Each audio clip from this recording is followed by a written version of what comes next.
To me, trust is what enables human beings to love, form families, groups, and entire societies. Trust has enabled us to share and improve each other's lives. Trust has prevented arguments, conflicts, and wars. There's a saying in Chinese that friends do business with friends. This statement is far more profound than it sounds. It goes to the root of how business is done, not just in China, but the world over. It clearly defines the foundation of business, which is trust. Trust can take many forms.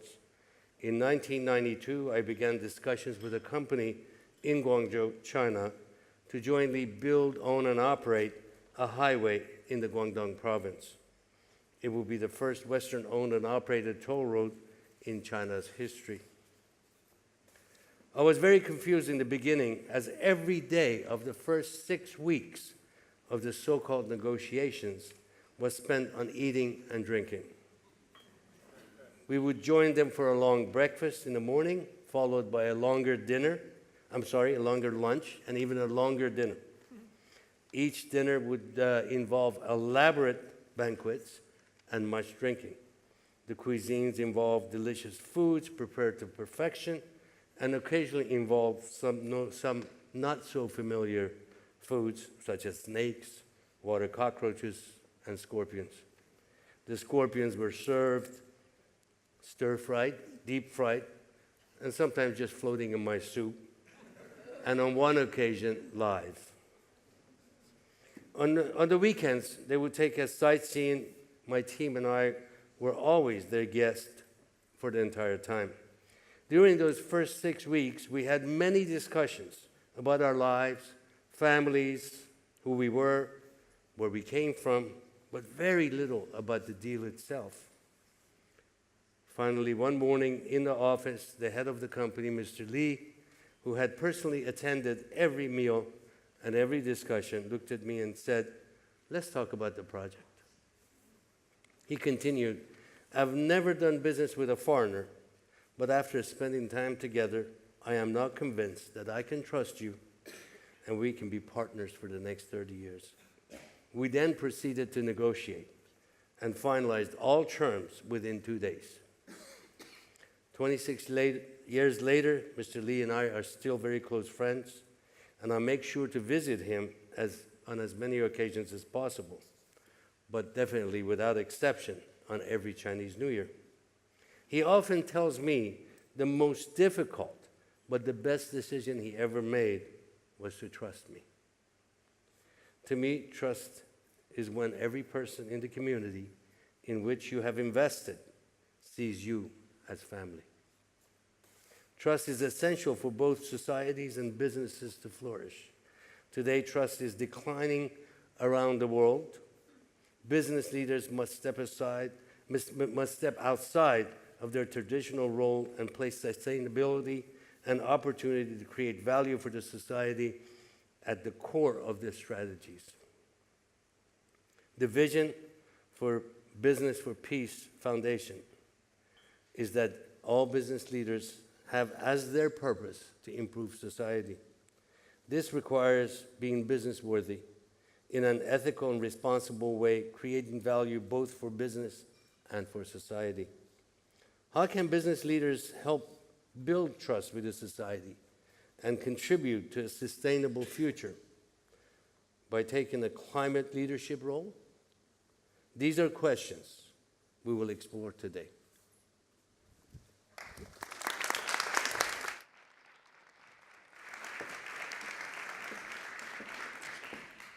Ladies and gentlemen, that was Hali Saidin, one of last year's Business for Peace honorees, kicking us off on exactly the right note. Thank you very much, Hali. Really setting the stage for what we're going to talk about today, which is trust, how business leaders can not only help to build it, but also combat its decline by placing sustainability, the creation of value for society, and accelerating action on climate change at the heart of everything they do. My name's Michelle Hussein, and it's a privilege to be back in Oslo for this year's roundtable. Over the next few hours, we're going to hear a variety of different perspectives. We're going to have an in-depth look in the next session about strategies in sustainable finance, particularly how to scale that particular market. Later, we'll be focusing on trust and the energy transition. And throughout the day, there will be lots of personal experience shared, lots of experience on tried and tested approaches, so that you can build a complete picture. And then this afternoon, we'll have the award ceremony for this year's Business for Peace honorees. So before we get started and hear from the first speaker, just a brief word on practicalities. There are emergency exits behind you, the way you came into the building, and also through there into the street. In the event that we do have an emergency, the meeting point will be Christiania Torg, which is out the way you came, and then to the right. There are toilets downstairs. I'm going to ask you to put your phones, or just to check that your phones are on silent mode, but also to let you know that there is Wi-Fi in this room. We'll be using it later on to generate a word cloud. So on the slide, you'll see the directions to access the Wi-Fi. And if you want to tweet about what you hear today, there are two hashtags, BFP Summit and also the hashtag BusinessWorthy. And now it's my pleasure to introduce this morning's first speaker. It's the Norwegian Minister for International Development, Nicolai Ostrov. Minister, welcome.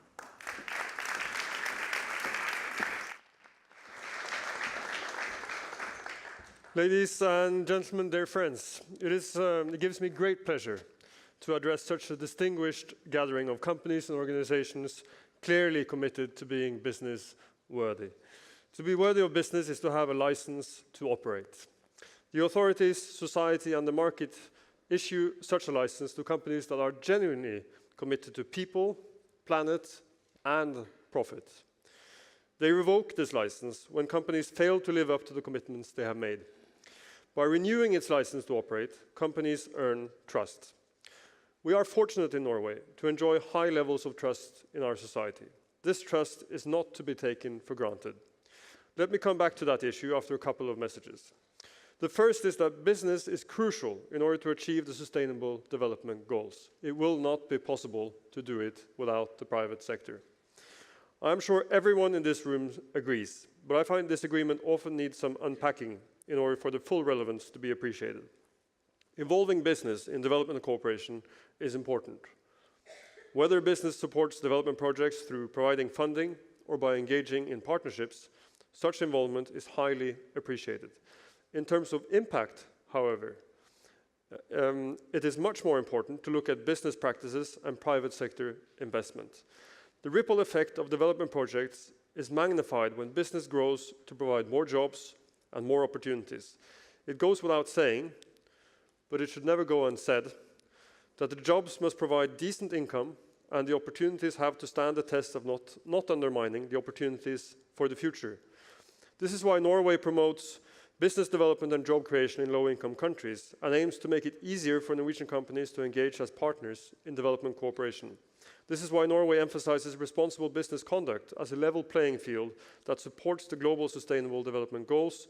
And this is why I'm here with you today, to promote business worthiness.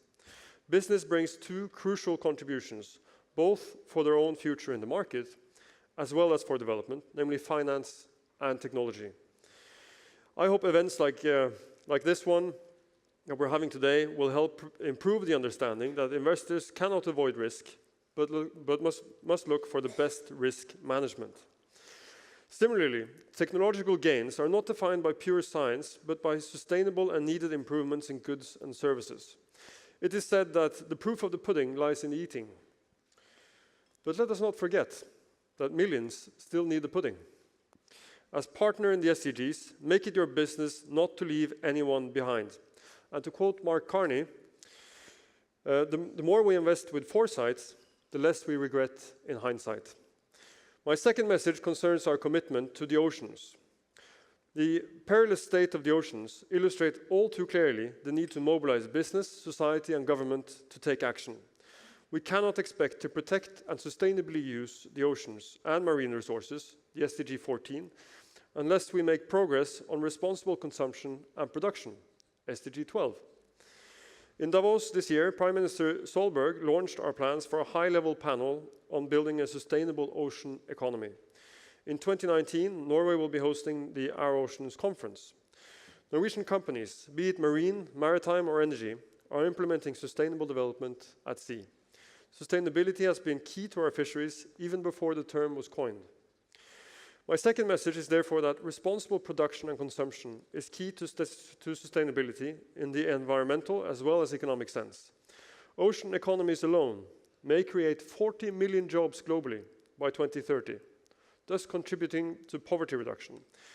These are the simple reasons why Norway supports the establishment of the UN Global Compact business action platforms on oceans. The same reasoning underlines the need for more international cooperation in order to combat marine litter for the long run. An important milestone was reached last year when the UN Environmental Assembly agreed on the long-term goal to eliminate all discharge of litter and microplastics into the oceans. We will push for stronger global commitments to achieve this goal. The Norwegian government has launched a development aid program against marine litter and microplastics, totaling almost 300 million Norwegian kroners in 2018 alone. It is our ambition that this contribution will help countries increase their own efforts to combat marine litter and help transform this huge problem into a circular economy opportunity for businesses and governments alike. Dear friends, I started out by appreciating the underlying trust we enjoy in Norway with regard to responsible business conduct. That is not to say that we do not have a vibrant debate with critical views on the role of government in setting the parameters for sustainability, the role of business in respecting basic rights and contributing to sustainability, and the role of civil society, media, and others in identifying the most important and urgent issues. The private sector must, of course, comply with policies and parameters set by national and local governments. In particular, in countries with weaker institutions, it can be tempting for business to take shortcuts. Care and due diligence must be taken to ensure such temptations do not undermine short or long-term impact on development. The role of business is not to provide services that are the responsibility of government, but to provide hopes for the future through decent jobs, sustainable production throughout the value chain, and goods and services that are needed. At the core of this underlying trust is the belief that human rights are fundamental in any society, including our own. The guiding principles of the United Nations set out the government responsibility to protect, the business responsibility to respect, and the right of any victims to seek remedy for human rights violations.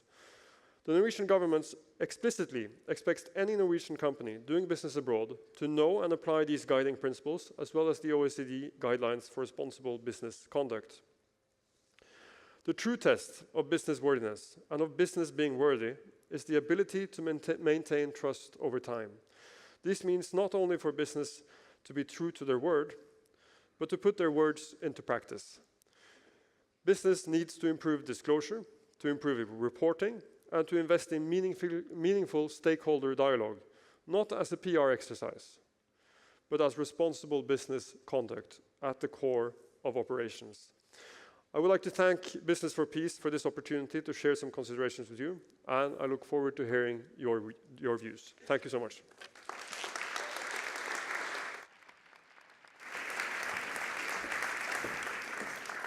Thank you so much, Minister Ostrov. And now, ladies and gentlemen, our first discussion of the day. We're going to begin appropriately, I think, with an overview of where we stand in terms of trust in business and all sorts of other institutions. And we're going to do that with the help of Edelman, the global communications marketing firm, because for the last 18 years, it's conducted the Edelman Trust Barometer, which many of you are probably familiar with, and which is a survey conducted across 28 countries that measures trust in government, NGOs, corporations, the media, and business. So for a sense of what the latest barometer revealed, please welcome Edelman's Global Chief Operating Officer, Matt Harrington.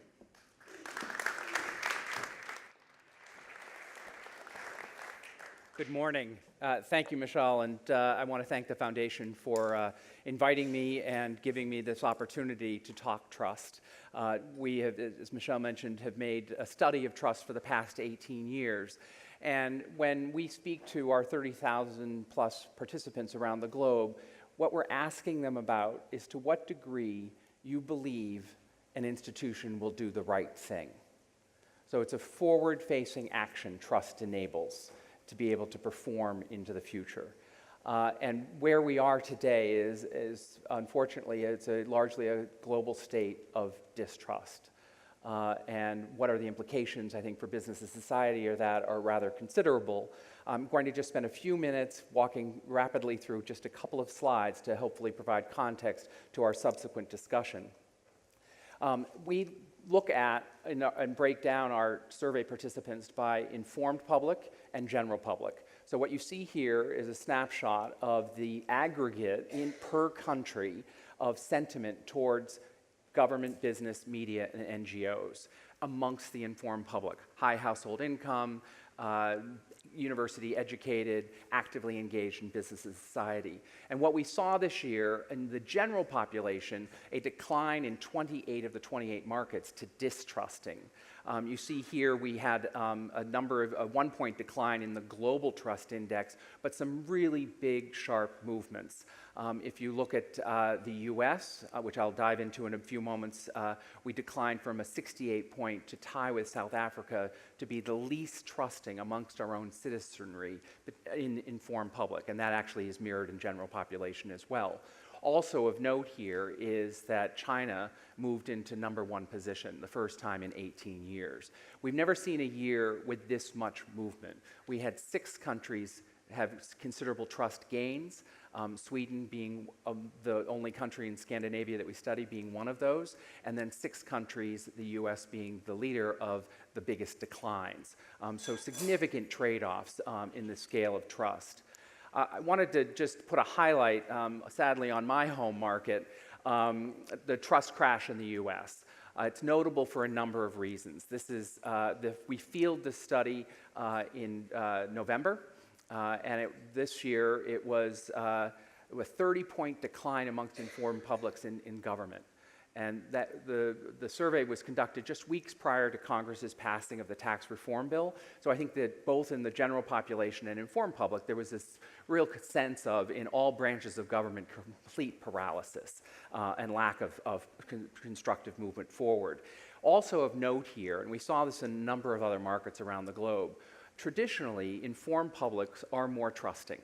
They're more engaged in society, they're more trusting of the institutions with whom they interact. This was the first year we saw what had traditionally been a double-digit gap between informed and general population actually collapse so that there's complete alignment now. And you see this now both with in the business, the media and government in particular, the loss of trust in those two institutions. NGOs consistently being better and more trusted in most of our markets. But I think it's noteworthy here, and for the course of the conversation today, business is more trusted in the majority of our markets than government. And therein, I think, lies both permission and opportunity. That opportunity really redounds, I think, to CEOs and the role of CEOs. But before I go there, we look at who are trusted, credible spokespeople. And in the course of the last 24 hours, this has been a source of conversation at the conference about, where do you go for trusted information? And technical experts and academic experts are back, if you will. We'd had a number of years where a person like yourself was highly trusted. Now we really do go to the individuals who are well-schooled and versed in the facts. The world is 7 out of 10, those we survey worry about news being used as a weapon and the proliferation of false news in particular. So there is this return to credibility.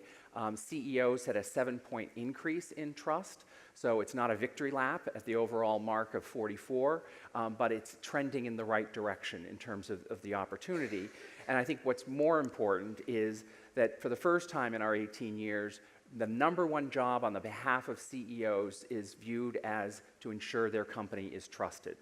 64% of those we survey say CEOs and companies need to step up and take up the position that government is failing to fill. So fill that void.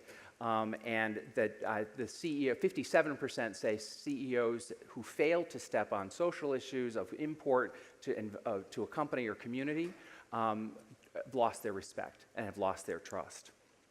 So to build trust, CEOs, and CEOs by proxy, the companies they represent, must, for me, do 3 things. The recipe forward is really about leading with purpose, ensuring that your purpose, your values, are represented both in terms of the company, but aligned back to your employee population, your society, and choosing your moment for impact. I think over the last year, we've seen CEOs stand up, whether it's Ken Frazier or Michael Corbett at Citigroup, or a number of other CEOs who've simply said, we must speak up on behalf of issues of import to society.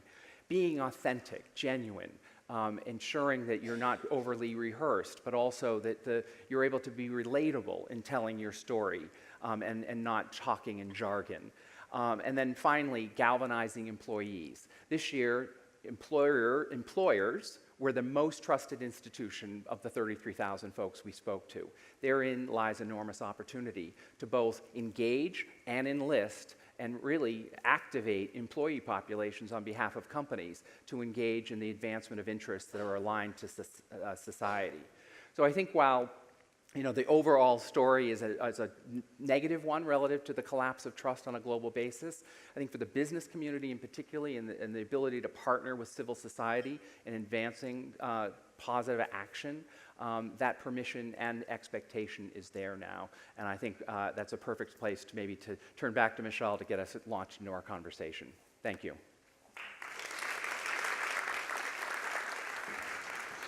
Thank you. Thank you so much, Matt. It's very useful to see trust quantified in that way, and also for you to clarify how you defined the question in the way that you put it to those you asked. I'd like to invite our three panelists to come up onto stage, and I will introduce them as they do so. Delighted to be joined by Claire Chiang, who's co-founder of Banyan Tree Hotels and Resorts. It's now grown to a portfolio of around 40 properties in the 30 years of its existence. It has a strong emphasis on sustainability. Laurie Blaker is the Chief Executive of TTI Global and one of this year's Business for Peace honorees for the way that she's created job opportunities for women as well as men, including in developing economies such as Afghanistan. And Dalia Al-Najjar, who's from Gaza and a Children for Peace Goodwill Ambassador. Children for Peace is the largest peace network in the Middle East, with a mission that I'm sure after recent days feels more important than ever. And Dalia also co-founded Xyla Water, which manufactures a low-cost water filter that is made from plant tissue. So welcome to you all. I want to start with what the personal perspective that each of you bring to this. Claire, Banyan Tree has become particularly known for its emphasis on the environment, and that's not easy in an industry like hotels. How did that begin for you? Allow me to start off with first by saying to some of you who may not have been to Singapore that we were an immigrant society. So the sharing earlier by the honorary was interesting when he talked about trust being something interpersonal and relational. Singapore in the early days, the businesses, the Chinese 75%, when they were doing businesses, there were no laws, there was no legal infrastructure. Of course, there was no management. It's entirely based on the trust capital that merchants, they say, trust me. They are embodiment of that capital for banks and for relations to be structured. That culture of trust since then, which I felt that was a very interpersonal cultural element, has now moved on to become legalized. We now have institutions, we have laws. Has the trust element been elevated? Not necessarily.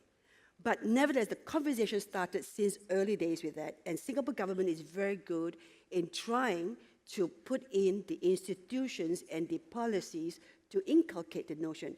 Here, for my own journey before Banyan Tree, I must thank a person who is present here and have not seen for a long time, Kell, who was my first teacher on sustainability more than about 15 years ago when I met him in New York and taught me about what is the triple bottom line and CSR. With that, I went back to Singapore to learn the Akensi triple bottom line and learn how then to implement it. So I think that was a very important motivation. But for 20 years or so, I hit cold front in Singapore, even with the sophistication of our government.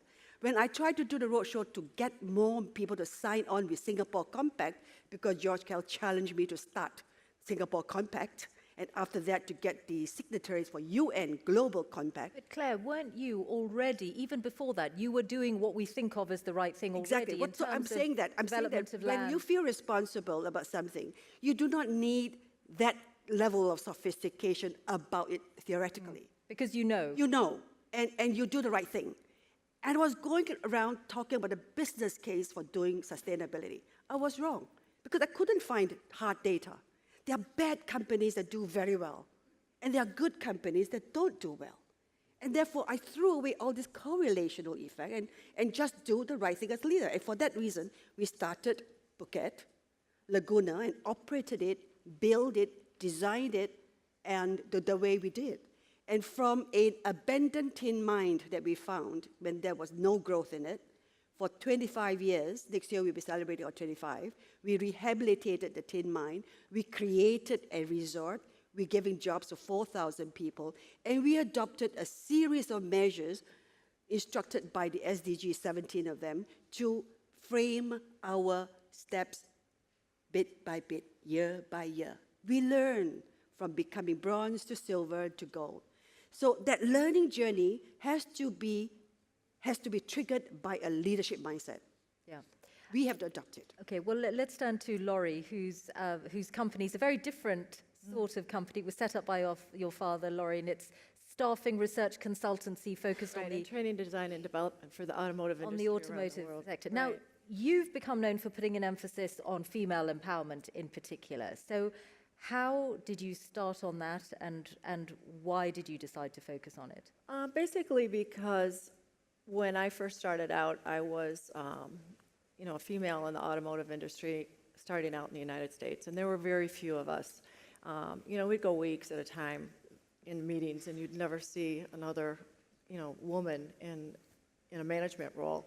And just to see some of the treatment and the roadblocks that were put in our way, it just made me very passionate about trying to help women, everywhere. And then as we expanded internationally, I got more involved in programs in India and in programs with women in Afghanistan, where these women would go through training programs there in their country and then come over to the States to job shadow. And we actually mentored and coached these young girls in their careers and their futures. So that's how I got involved in Afghanistan. And then I was involved with the first U.S. trade mission to Kabul back in, I think it was 2010 or 2012, I can't remember.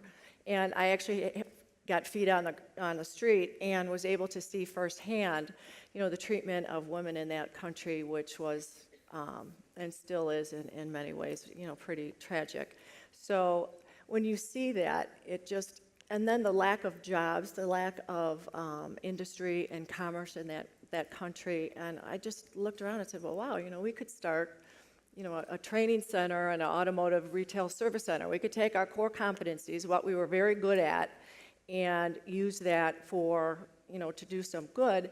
And that's how I got the idea to open up the service center. So we actually train young people. They work in the service center, and they can work for us for as long as they want. They can go out, start their own business if they choose. But it's just a focus on we need to be creating industry and jobs, and I think that's. How do you feel about what Matt showed about the decline of trust in the U.S.?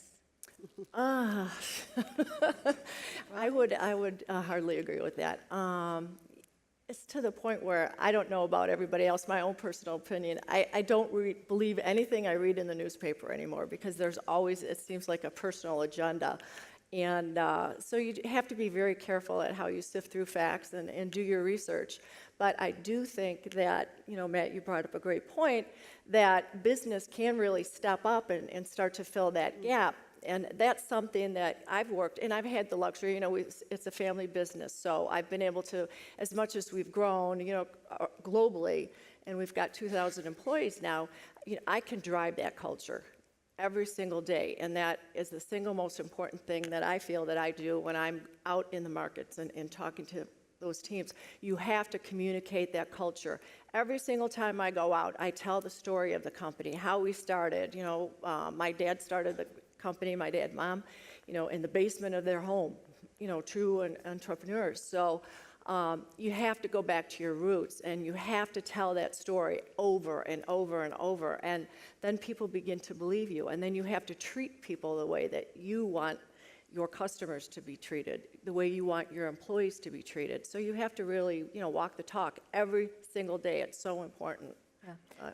Dalia, let me turn to you and the idea you had for Xyla water. What did it come from? Well, first of all, I just want to say that my thoughts and heart are with my family and friends in Gaza right now because it's such a difficult time. For Xyla, we're 5 people from 5 different places and 5 different time zones. We met online through the Young Sustainable Impact organization, and we started working online, did our research, and then we decided that we want to work on the SDG number 6, water and sanitation. We want to try to work on the global water challenges and issues, and as a global issue needs a global team with different backgrounds. So we found some research, an MIT research, and we got in touch with the professor, and we are now working on designing a low-cost biodegradable water filter. And this is our mission, just to try to solve global issues through innovation, cooperation, and... How far have you got along the way? So we're founded last June. So right now we've won a couple competitions. We're trying to secure funds to pilot our filter. And the use of water, I mean, in so many parts of the world, that is such an urgent issue, not least in the Middle East. And it must have been something, which you grew up feeling very, very strongly about. Absolutely. Like right now in Gaza, 97% of the water is unfit for human or animal consumption. 97%? Yes. Gosh. Well, all of Gaza is uninhabitable, according to the United Nations. So I know that water is a very important topic and very important challenge to work on. 844 million people lack access to clean drinking water around the world, and every 92nd a child under 5 dies due to waterborne diseases, which are preventable. And this is actually what drove me to work on this in the water challenges, because it's preventable. And it's crazy how many people are dying because of preventable issue. Actually, waterborne diseases kill more people than all of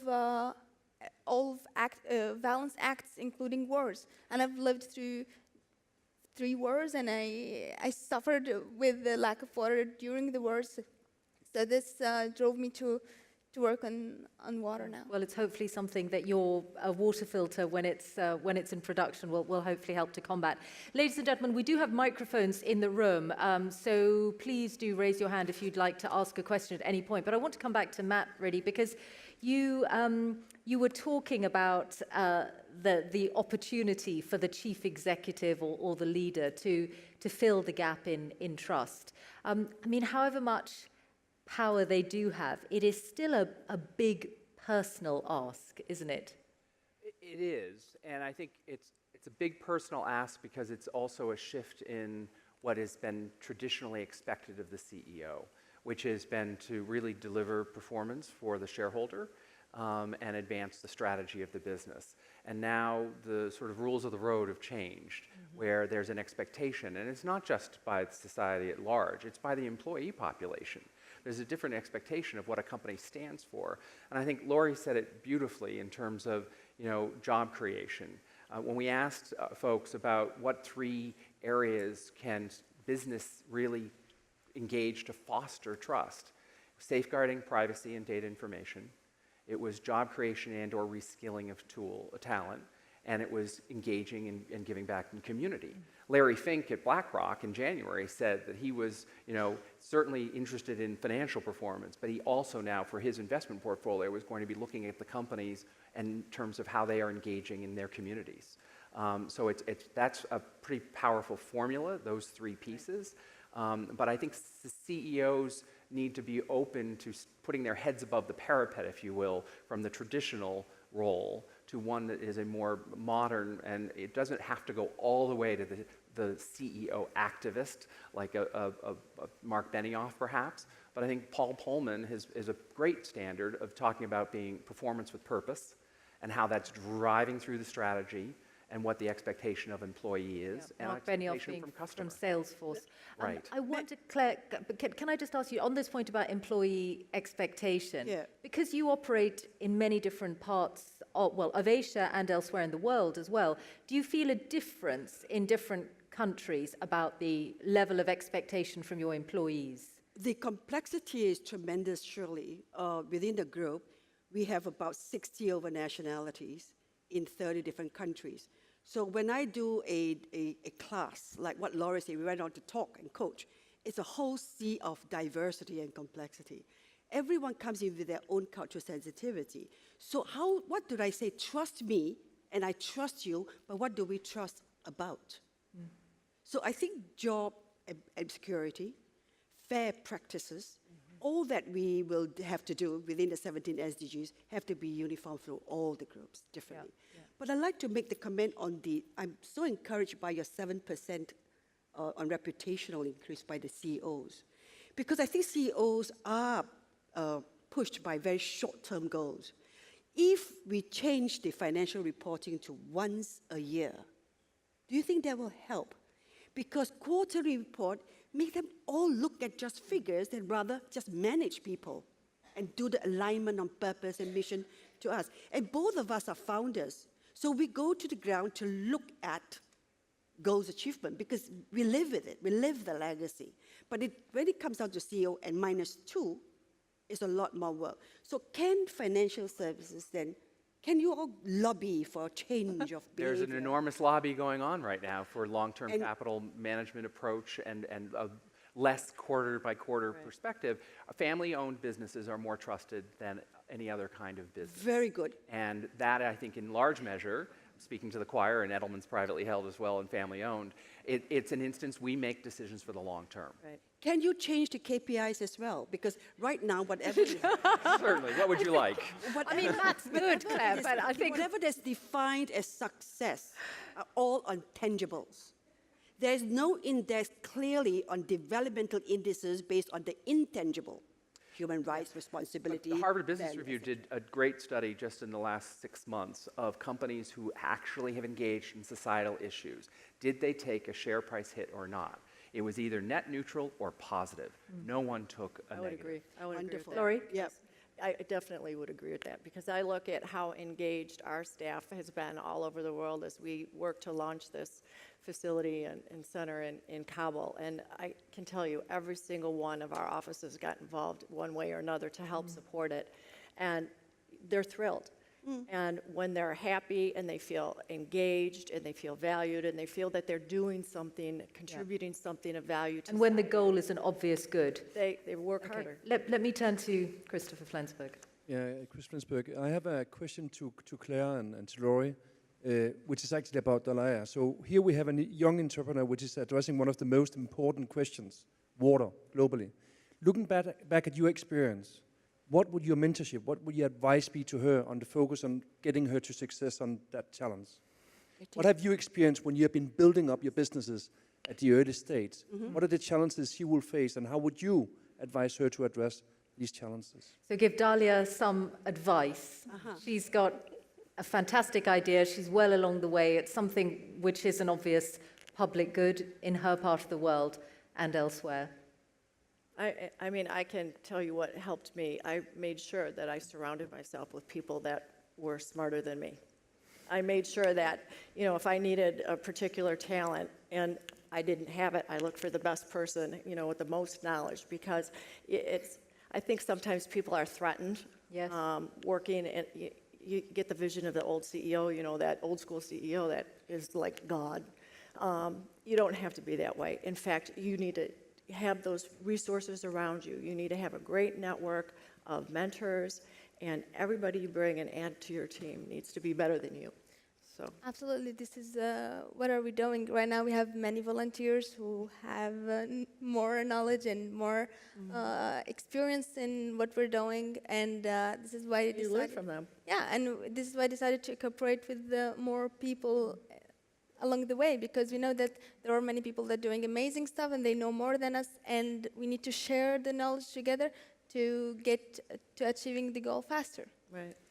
I will scan and find out who are the influencers. Where are those people who are making decisions on water issue? I will find out the powers that be. I will find out also who are the lobby groups that are influencers. If possible, I will ask and knock at doors for a dialogue with the government, together with the NGO. So I will create a multi-stakeholder dialogue again and again and again. That's what I did for 30 years in Singapore, even Singapore, and to get dialogues on, to get things happen. I wonder if we could talk about trust in difficult circumstances. Matt, you were talking about the importance of living your values. I'll come to you, Claire and Laurie, in a moment about what happens when someone working for you somewhere or a team is doing something which you may not be aware of, and then is actually a complete threat to your values. But Dalia, first, I wonder about trust in the most extreme of circumstances where people are losing hope and where you really don't trust the established institutions and processes, peace talks, peace. When you've lost hope in those processes, where can you start? You start from the anger and the frustration you have and use it as driving force to try to reach your goals and try to do something about the world, because the world is full of injustice and it's not a very pretty place to be in right now. But we're getting there. There's hope seeing young people trying to get together. And this is what I personally did during my life in Gaza. It's really tough living with very limited resources.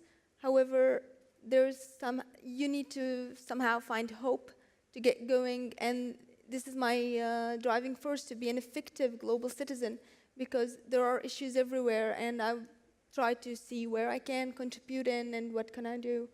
So and people I was really touched by knowing that a group of young people in Gaza are trying to establish an entrepreneurs community, which is a group of people addressing the SDG goals and just brainstorming ideas about it.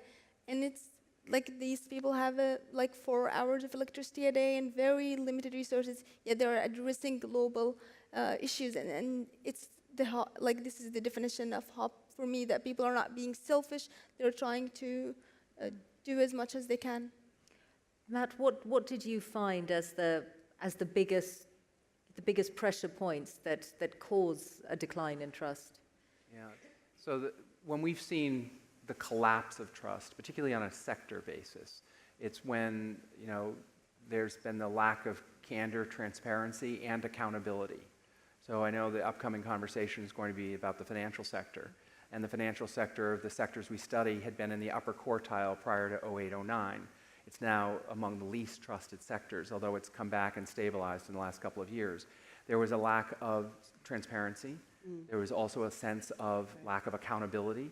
Very few went, nobody, as the line goes, nobody went to jail. And there's that sows distrust. And recovery is about being transparent, being honest about the work that needs to be done to regain trust. What have been the difficult moments that you would point to, Laurie, along the way that have you been faced with thinking, actually something's going on in our company that is in contrast to what our values, our stated values are? Fortunately, not very often. We're very lucky that way, and I think that's just part of our culture and the way we look for people and hire people and retain people. But there have been certain instances, and you need to be very careful, because now you've clearly set the bar, and you've communicated those values to your teams, and now you're faced with somebody that's doing something unethical. In our company, they're immediately dismissed. They're gone, because I have to send that message that it's just totally not acceptable. And then you've got to take a look at what happened and the root cause of what happened and fix it for the future. But you have to walk the talk. You can't let somebody get away with that. I mean, if you don't, your credibility is destroyed. So. I think trust has to be earned And that requires a lot of effort, even with leaders who are so conscientized to all those right values. When you have 12 to 15,000 associates from different countries bringing in different viewpoints, there will always be in the process missteps, complaints, outrage, and always. So what does the company have to do is to continue to stay on course, continue to do the training, teaching, creating narratives, and to lead by example, and to admit to mistakes that are being made. Laurie? But I also think that many times when you get somebody that doesn't speak up and there's an issue, a problem, you know, we're just in the automotive industry, we're going through the whole VW, you know, diesel engine scandal. But many times people don't speak up and they hide things and they hide information because they're afraid. So to me, that says something about the culture in the company. If you're afraid to speak up and say, hey, we've got a real issue here, you know, we're not going to be able to deliver for the customer, or, you know, somebody's stealing or whatever it may be. If the people around are afraid to speak up, then that's a culture issue that you need to solve as CEO, because everybody should feel free. So we're beginning to see the whistleblowing policy now being encouraged in companies. That's one. And then in, for example, the Stock Exchange Singapore, it's mandated that we all have to report according to the 17 SDG. So some regulatory discipline is good. But I mean, I'll give you the example of what just happened to the Barclays chief executive, which is that he had a personal fine because even with all the mandating in financial services in particular, he made an effort to find out who a whistleblower was rather than, you know, rather than focus on the issue that the whistleblower had talked about. Matt? Yeah. No, and that was viewed as a pretty, you know, weak penalty, I think, in large measure, which doesn't do much for fostering trust. Okay. Let me turn to questions. Please raise your hand if you've got a question for anyone on the panel. If we can bring the lights up a little bit, I'll be able to see people a bit better. So we have several microphones in the room.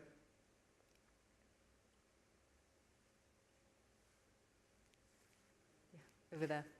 Anyone over this side as well? Matt? Yes. Quick question for you. You know, you've done these studies on trust. Have you, you know, we've obviously, I'm sitting with some U.S. citizens here. Nice to see you. But the question is, with our change in government recently, you know, at the top, has that affected the numbers in your mind or what you've learned in the studies with the Trump administration? And I'm not taking a shot at Donald Trump or the president, but what I am is just asking, has that changed, you know, our rankings as a country? I think we now see 2 years running that would say yes, because the November 16 study showed a dramatic collapse in trust in the U.S., not as dramatic as this year, but it was equally owned by media and government. So I think that even while there was still not a lot known or understood about the, you know, folks interceding and the advancement of fake news, there was this sense that this media had not been a force for good in the campaign and in the election. So there were two folks, I think, part of that. I think, so that was, I think, a byproduct. The 16 study showed both with Brexit and with Trump, Britain and the U.S. trust in government really declined. This year, I think the decline of 30 points in trust in government is very much a reflection of the fact that even with a Republican Senate, House, and White House, there's no constructive advancement, and that is not working for the people that we surveyed. Yes, question over there. And then could we get a microphone to the back? And we'll take that one after that. Yeah. There's a lot of work being done in blockchain in trying to get trust across governments to disintermediate. Do you think that's going to help? And you think that's going to bring up the ratings as blockchain propagates and spreads and governments imbibe it? Interesting. I don't know who feels whether the use of blockchain, you know, is a positive development in terms of engendering trust. So it's interesting. We, for 18 years, the most trusted sector that we study is technology. And I've often thought that that's because technology's done a very good job of talking about innovation, job creation, economic, you know, value, and, you know, every day we wake up and our phones work and deliver for us. Last 2 years, we've been asking about innovation in technology, and specifically about Internet of Things, blockchain, et cetera. Amongst informed public, where there's a little bit more understanding of what blockchain is about, we see some positive movement in the trust of blockchain as a force for good in the future. General population, there's very little trust because there's very little understanding about what blockchain represents. But do you think because it requires, because of the way that it works and because it requires the sharing of information and there's a transparency that comes from that, is it the kind of tool that can make a difference? It should be, because when we look at people want safeguards, and particularly around privacy of data, blockchain's designed for that in large measure. But it's as much a communications problem, I think, that the technology has at the moment as anything else. Yeah. It's complex. Thank you. Yes, question at the back there.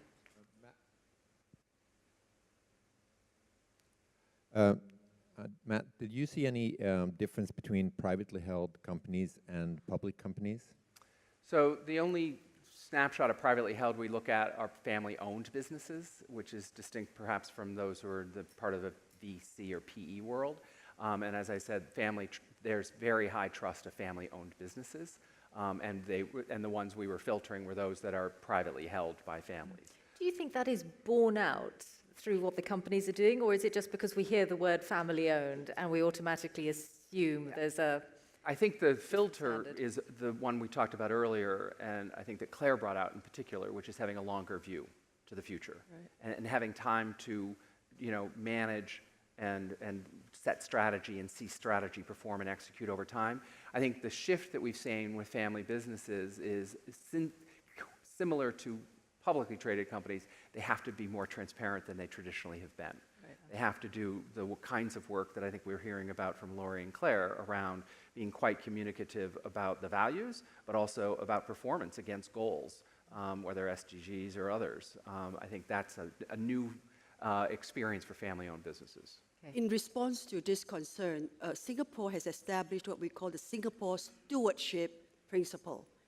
It's more than just being a responsible CEO or an owner, but to be the responsible and trusted steward of the locale that you are being given to work on. Because we are stewards to the resources, to the next generation and to the future Singaporeans. That's a very compelling word. So now I am having the luxury of thinking whatever decisions I make now, even if they are wrong, is going to be picked up by generations afterwards, not by my generation only. Well, I wonder if we could go from that to just talk about the balance between the personal responsibility and the leader of the moment doing something, and how you embed a better ethos and you institutionalize for generations. I mean, the Middle East, Dalia, is one part of the world where institutions, traditionally have been broken down, and where there's a lot of emphasis on the person running something at a particular point in time. Yeah, absolutely.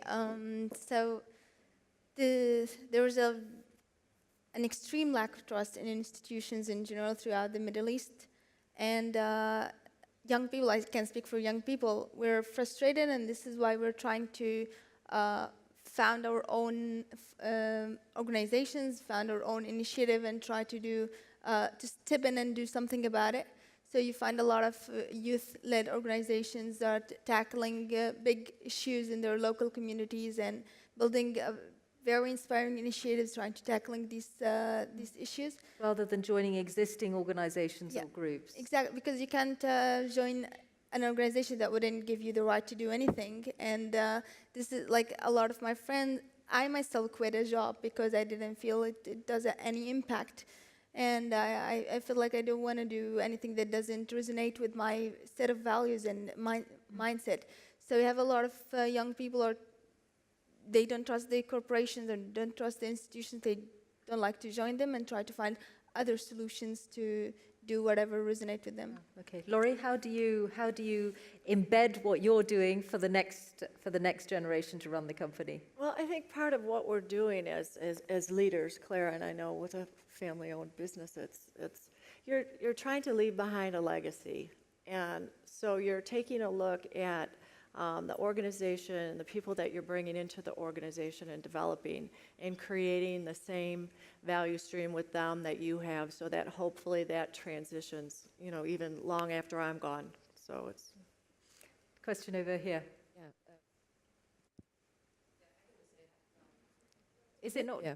I just had a question in terms of exactly where you were going in, because you see the lack of trust into institutions through millennials. There's a lot of initiatives that, Dalia was talking about, where you have young people trying to do different things.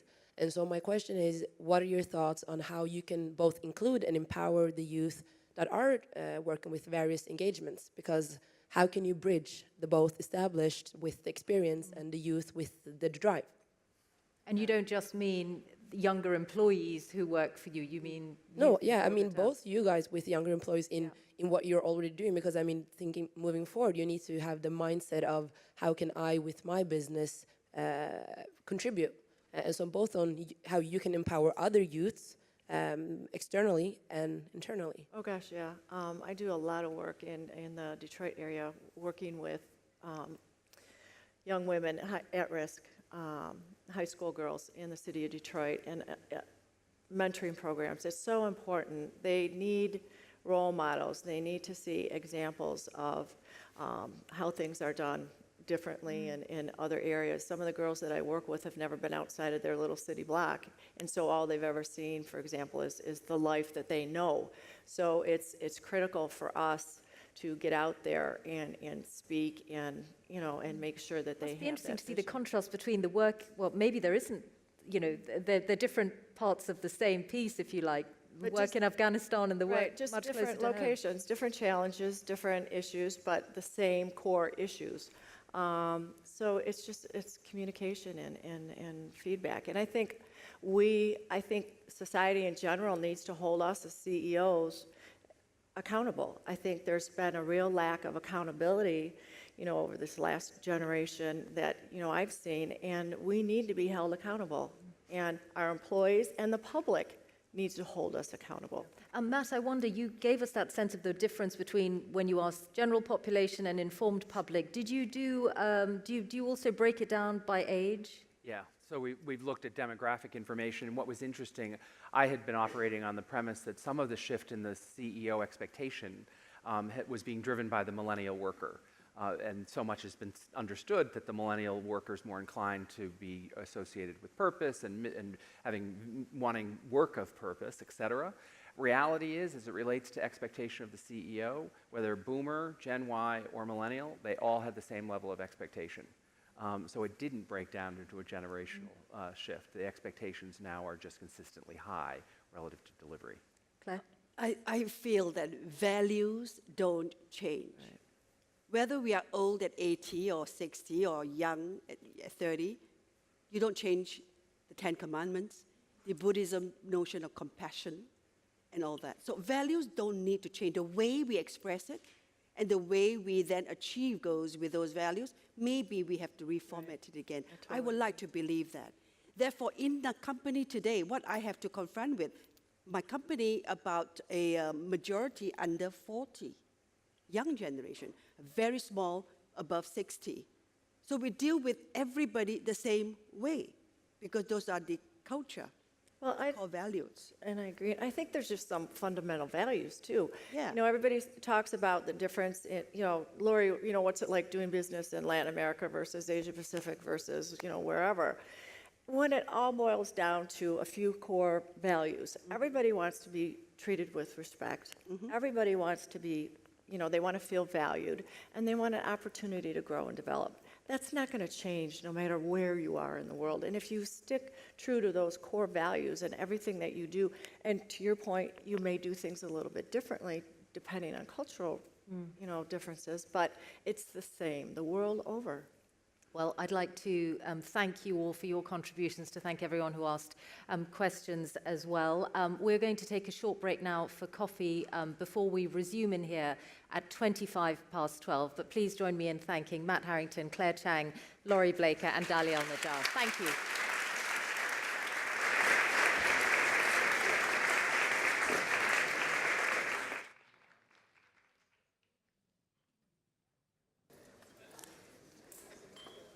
To me, trust is essential in every relationship, in friendship, between sweethearts, and in business. Trust is a view of life, And therefore, it became a vital part of the business strategy when I established a social firm years ago. If we are to achieve common goals, trust has to be valued as a building stone, or perhaps even a stepping stone, of the relationship. And it becomes an essential ingredient of the collaboration. Trust can take many forms, and at all years, the enterprise I work with in Denmark, it's a work integration social enterprise. We are creating jobs for people who has lost their sight during accidents or diseases. And I used to call them VIP, visually impaired persons, because I think it's great to call them VIP persons. Trust plays an important role every day. In the past more than 22 years, I have met many people who has lost their sight or know that within a period of time they will lose it totally. And they are, of course, very uncertain about how they should gain access to the job market again. But they're also very convinced that that is really what they want to do on top of it. And it inspires me that we all have resources and we all want to be part of society and we want to have part of this life quality that it is to be on the job market. I have always believed it was possible for them to re-enter, even at a point when everything had changed so dramatically. I don't know if you dare to just imagine for one split second of your life that you are going into work in the morning and you do not turn on your screen. You just work with the computer without having turned the screen on. That is the daily life of a person without sight. I trust that people can overcome even very hard challenges. I've seen that over years. And at all years, we uncover and put into practice the skills and actually of our VIPs, and actually we have succeeded in turning a severe disability into a business asset. So that people can work with sales, with customer service, and with fundraising. Being on the telephone and the computer, and we can still not see each other on the telephone. And then I want to share a private story with you, because I once received a letter from a young man who was going to lose his sight, and he wrote me, "You always had so much trust and confidence in me, more than I had myself, and I think that became part of my success." I never forgot that letter. He later became part of the team and is now training people within IT, the VIPs, and at our academy. To see an individual unfold hers and his strengths is and see them reach a higher potential, that is really breathtaking. And it inspires me. And it convinces me time and time again that when we meet an individual with trust, it becomes a mutual trust. 75% of the VIPs that comes from our academy and we train goes directly into job again, either at all years or for an employer elsewhere in Denmark who can trust they have onboarded a person who's very dedicated and who's very skilled and who's very devoted to the job they have and wants to be loyal. For us, there's no contradiction in running a successful business and taking social responsibility. In fact, we see these as each other's prerequisite. To me, it's like two sides of a coin. At all years, we compete on quality, on price, and performance. We run a social company on normal market terms, and we couldn't do that without the special skills of our VIP employees. I have told them also. It was not only you, I have told them. To me, trust is a foundation. In the beginning of a new professional relationship, I often find it very helpful to start the collaboration by cultivating, by earning, and to build trust. and those showing that we always keep what we promise. Trust becomes the foundation, the bottom line, but also the building block to develop the business relationship further. And just like my fellow honoree, I would like to mention a Chinese philosopher called Lei Su. He says, "He who does not trust enough will not be trusted." Thank you.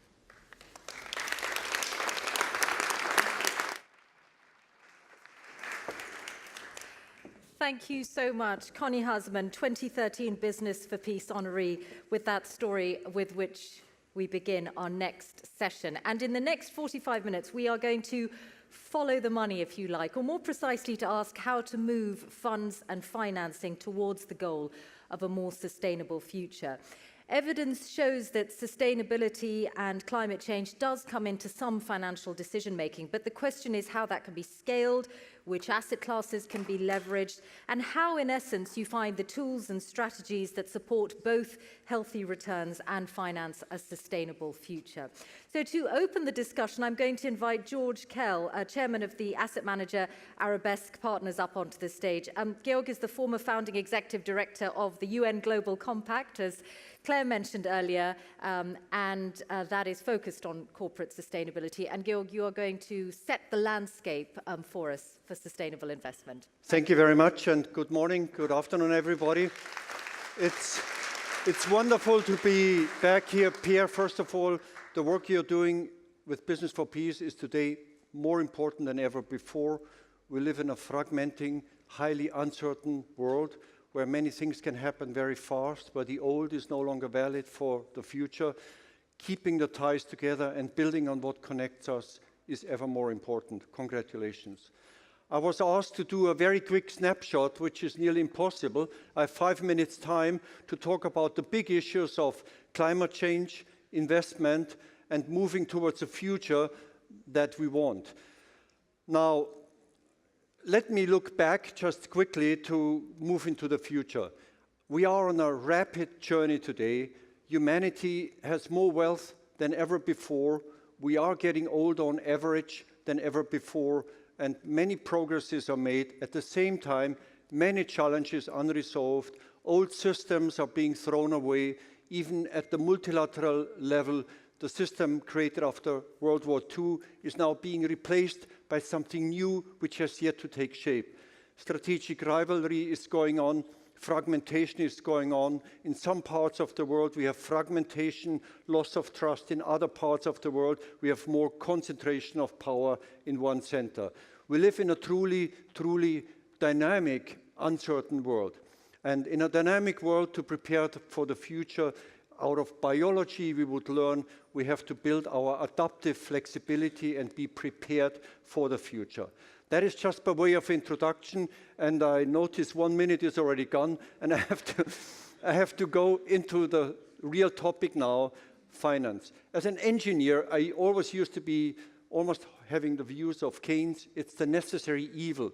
You need it. You need to collect the savings from somewhere, and you need to invest in order to create what you want. In the 90s, finance in some parts of the world became a goal in itself. The myth was created, finance is the highest form of development, agriculture, manufacturing, services, financialization. Financial crisis, big loss of trust in many parts of the world. Rebuilding the trust has happened over the past couple of years, but remember, in some parts of the world, that crisis didn't hit, and maybe some of the findings we heard from the Edelman parameter have to do with that. What happened in finance in the last couple of years is truly exciting. I do believe today that finance can and is about to become a force for good. Why? For two reasons. One is what started more than a decade ago, what PRI has been spearheaded, the idea that environmental, social, and governance issues should also be included in our evaluation and should inform our analysis and decision-making is going mainstream today. What started in 2004 with UNEP-FI's Freshfield report and our own Who Cares Wins report and many other developments, the launch of PRI has mushroomed now into a global movement. Why? because we realize the context is changing, how we put a price tag on what we want. Meaning, what is bad, we increasingly recognize the risk on the climate change side. De facto, we can argue today in most investment approaches, investors already are integrating the risks of climate, and de facto we see a shift already from less to more sustainable investments happening in that space. We see also that other risks can now be measured, other risks can now be put a price tag on.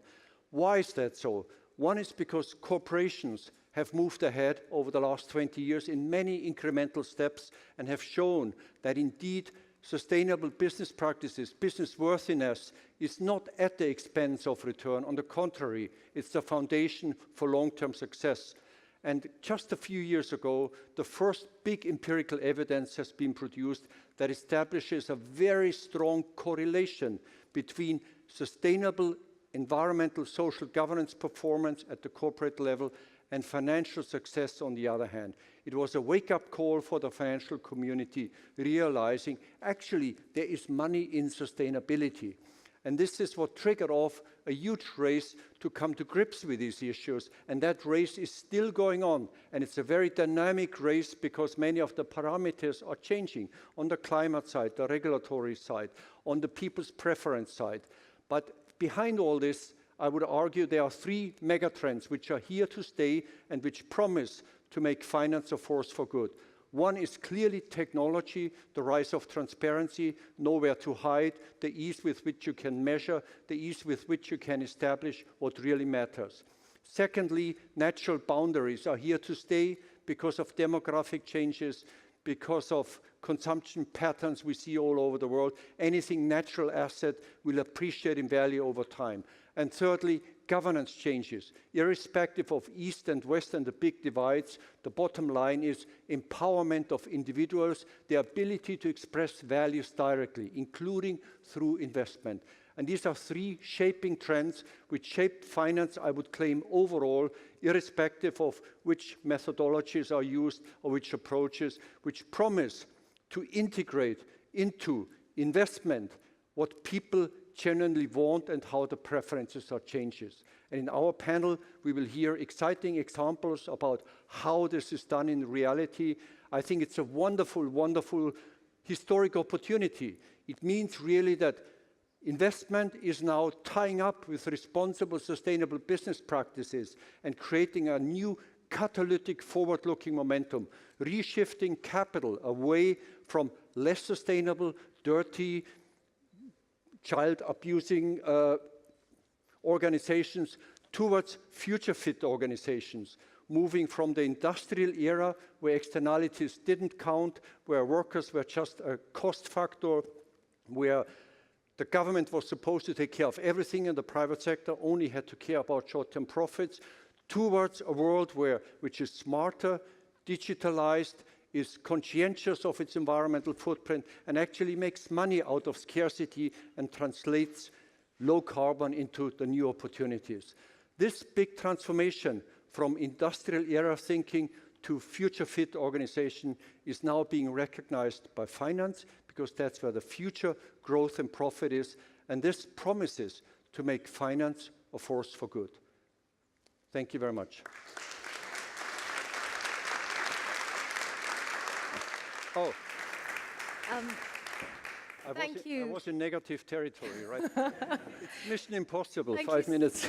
Thank you so much, Georg. But, you know, it was really useful to have the landscape set out for us in that way, especially because we're now going to hear from formal practitioners in this field. I'm going to ask them to come up onto stage now. And at the end of hearing from each of them, we're also going to hear from Georg again about what the approach that they're using at his firm. But essentially, what you're going to hear now is an important insight into how different practitioners are actually acting against the backdrop of the landscape that Georg has described. So let me introduce them in the order that you will hear from them. Martin Skancke is chair of the board at PRI. It's a UN-supported organization working to promote responsible investments internationally. He's also a member of the Task Force on Climate-Related Financial Disclosures, or TCFD. Ylva Halvarsson is Chief Executive of AP2, which is the second Swedish national pension fund. It's become known for taking a very active approach to ownership and engagement.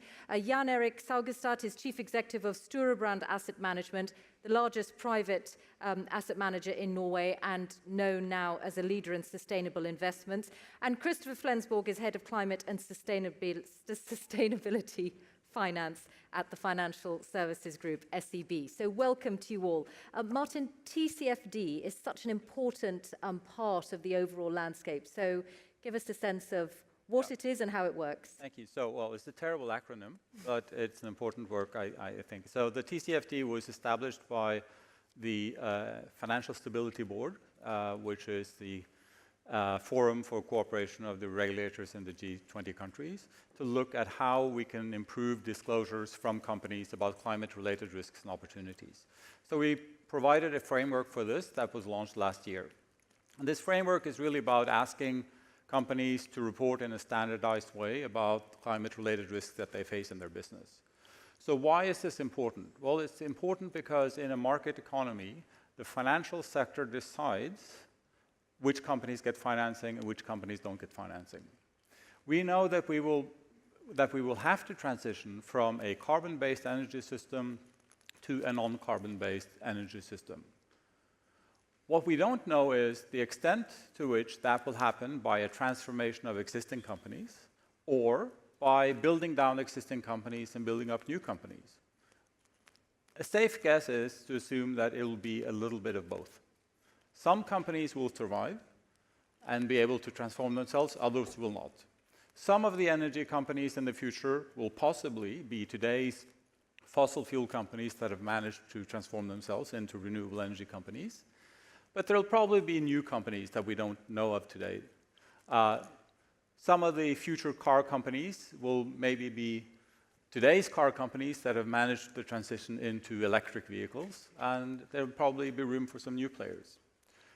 And so it's really important to be able to make a correct assessment about which companies will be able to make that transition.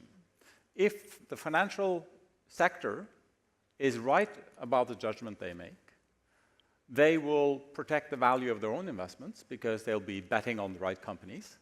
But they will also be promoting this transition because they will be providing financing to the companies that are able to transform themselves, and they will be denying financing to those who are unable to transform themselves. So in this framework that we established in the task force, there are many questions, but the most crucial one, I think, is a question regarding resilience. It says, describe the resilience of your business model under various climate-related scenarios, including a 2-degree or lower scenario. What that means in plain English is, please tell me how you're going to make money if we're successful in climate policy. Please tell me how you can make money if we reach the goals that we set out in the Paris Accord. And it's the quality of that story that investors have to make a judgment about. And so obviously there is a lot in this, it's a 100-page annex about what do we mean by this type of stress test. But the idea is that we try to stress test the resilience of a company's business models. And that the result is something that allows a comparison between companies. That's exactly, and that is a very important point, because this has to be done in a uniform way, because investors like Jan Erik and Eva, and they're invested in thousands of companies, and they have to make a comparative judgment between companies. Do we think that company X will be able to transform itself, or company Y? Where is the safest place to put our money or our beneficiaries' money? And how great is the take-up? So I think on the one, there's been a lot of support from the company, from the business sector. There's been a lot of interest from investors. We also ask signatories to the PRI. We have 2,000 signatories at the PRI. We ask them to also disclose how they are implementing this. and we do that through sort of an annual reporting cycle. We had hoped that maybe 100 plus companies of our signatories, because this is the first year, would report something on this. We will now have more than 500. Okay. So for a first year? So for a first year, yes. So I think the challenge is, step one is getting the disclosures, getting the reports. Step two is actually interpreting them, using them. And so this is a task for Eva and Jan Erik and others. Well, how can we use this, apply this in our investment process? On that note, Eva, because I mean, it's very striking how you've taken a very active ownership approach. I think one very important issue is around being able to analyze the companies in a new way. And as Christina Figueres yesterday, she said that transition is now policy-led, and she was talking about the sustainability, the Sustainable Development Goals. And I think that our role as owners and investors are as kind of a catalyst for change. I think of that we can do it through our investments, and by that we need the best way to analyze the company, like through TCFD. We do it through dialogue with the companies, and we do it, of course, through corporations like the PRI. They are very important for us. So if we're only looking at AP2, we have for many years been focused on 4 areas, and of course one is climate. Diversity, I'm very proud to say that we have been working with for a long time, and it's very close to my heart. And transparency and governance, as we heard before, being some kind of global trends here. And the tools that we have, well, they are developing all the time, but to make it simple, of course, we can sell the companies that we don't feel are moving into the future in a good way, like coal companies, for instance. But we can also invest in opportunities. We have invested in a lot of energy transition businesses. We have invested in businesses that are empowering women in lots of different ways. So we can really use this big money in many ways. And I wonder, when you take the dialogue to the board and to management, where are the biggest points of resistance? Because Georg is talking about this being a historic moment, a moment that capital shifts. Do you feel that we have got beyond a point in that the dialogue is a little bit easier, the door is open? Yeah, in that way I think we've been crossing the Rubicon, actually. We have been blessed in AP2 with no internal resistance, which I hear from many of my colleagues around the world. But we have, and I'm so glad that you have been talking so much about company values, because that's what it's all about. We are talking about that we have the 3 C's. We have commitment, we have culture, and we have curiosity. And I think it all boils down to making everybody a part of what you're doing, believing in it, and also knowing that each of us has a part to play. And if I may add, that's why the reason I love the Sustainable Development Goals, because they are giving us all a common language. They are giving us a new, at least for us, maybe in the financial industry, a new way, a new mindset to look at what we're doing. And they illustrate that we are in this together. So we can't expect you only to solve this, or you, but all of us. Thank you. Jan Erik, you've made some striking decisions at Storebrand. How would you sum up your approach? Well, I wanted to take one step back, because the discussion on the previous panel about long-termism and trust is very related. I mean, we are an old company from 1767. We have a business model where people save for pension with us for 20 to 30 years, and they trust us to pay it back over the next 10 to 20 years. So we really have to have a long-term perspective on our investments. And, you know, to be crystal clear, our objective is, of course, to provide that saving and pensions with the highest possible return. But we're also very concerned about not only how much money we can make, but how we make that money. And we've been, it's kind of striking because I think the 80s has been a diversion. If you go back to ahead of the 80s, companies were part of the society. The companies that we invest with, we look for how they played a role in the society. So there's certainly more than one stakeholder. So how we do that? Of course, we focus on sustainable investments because it's smart, it's the right thing to do, and we think we play a role in creating an impact. And being smart is both about seizing opportunities, investing in, for instance, renewable companies. Christina Figueres enlightened us yesterday by saying that 50% of the new power generation capacity coming online since 2015 has been renewables. Only 50% has been in the old tech. Of course, being ahead of the crowd, positioning your portfolio and your investment for those long-term trends is what we're trying to do. And you've taken a broader definition than perhaps some might have expected. For example, not just not in coal, but not in companies which get some of their energy from coal, and not even in those investing in companies which build new coal power plants. Well, coal is an example where we were out early, sold out early, and as you say, we also avoid companies that are planning on in new investments in that area. But I think the evolution of sustainable investment has gone from ethics to risk management to actually now investing in solutions, trying to be, as you say, an active owner, creating this change.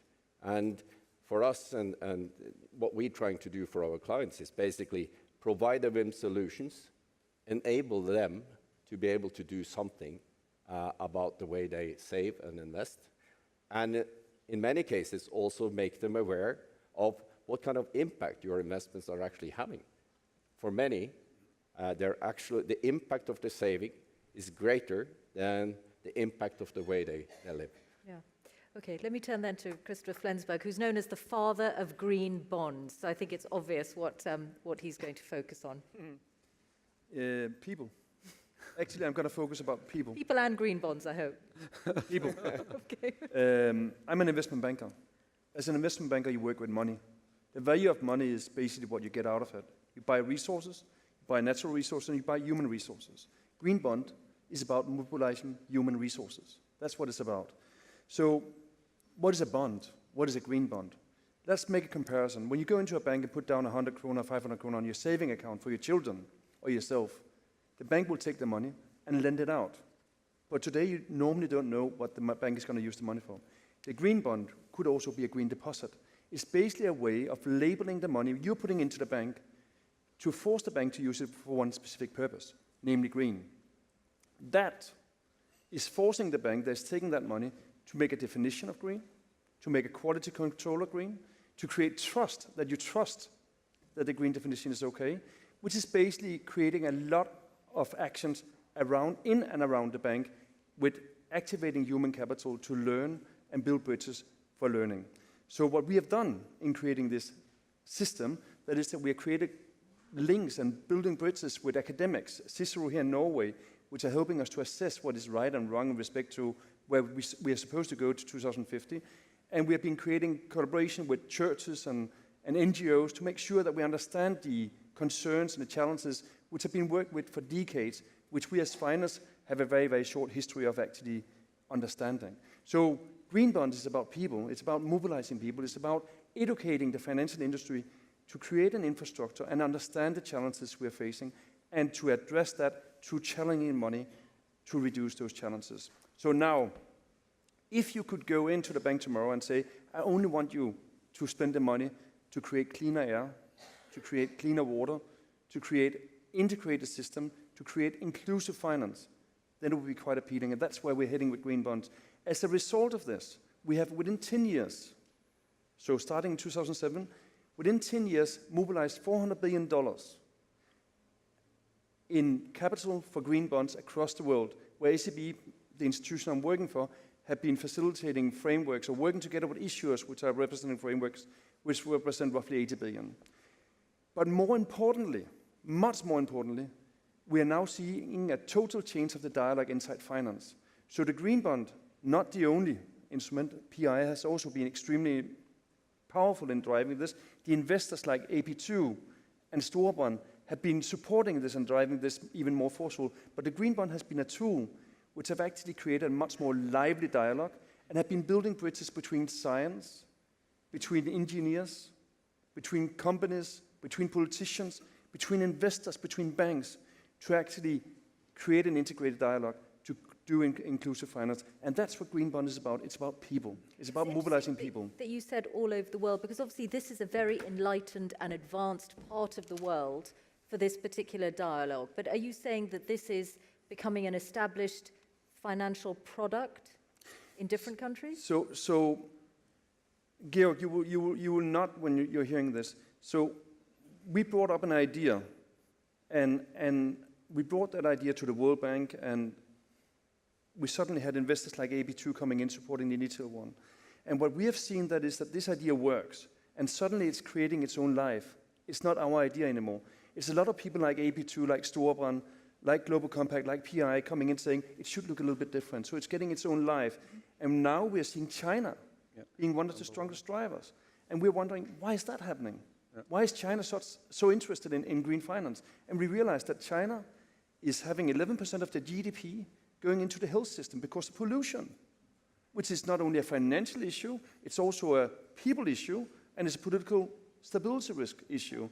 And that means that they are stronger than anybody else driving this agenda. And we're seeing the same in Canada, we're seeing the same in Africa, and all over the world. So this is a true global trend, going back to what you're saying, it's happening. So Georg, let me just come back to you, because you saw this from the point of view of the Global Compact, and now you're at Arabesque, where you also have a particular kind of approach, a quantitative approach to sustainable investments. Yeah, first let me just pick up on Christopher's last point very quickly. I think one of the beauties of finance actually is that ideas in finance can travel very fast, much faster than, say, in the corporate world, where you need a lot of language codification and there's cultural affinities, yet there's an underlying universal consensus.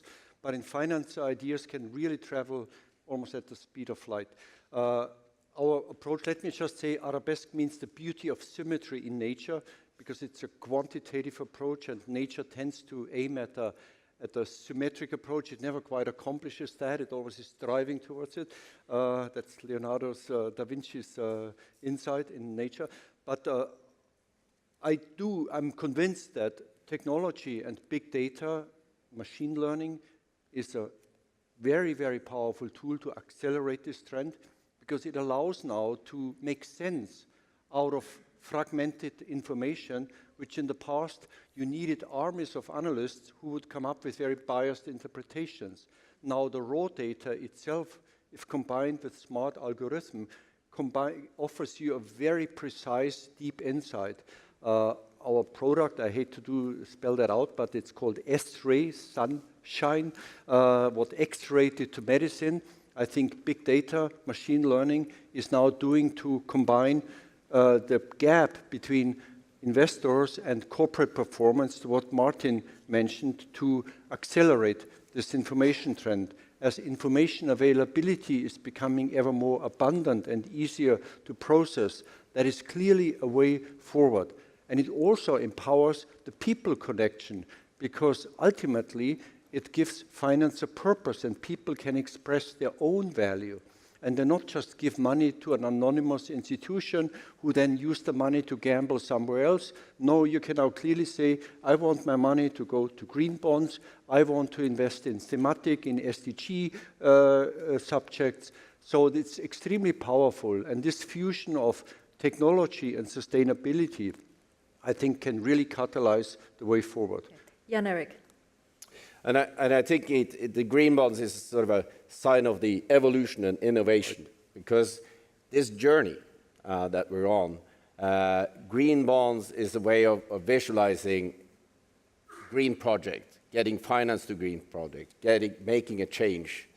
But of course, most of the capital is not invested in green bonds. Yeah. So I think the evolution now is sort of broadening. And then, we've been working for more than 20 years in terms of bringing sustainable investment into every asset class, whether it's private equity, real estate, of course, global equities like everybody is focusing on, but not the least within the whole finance sector and corporate bond market. Yeah.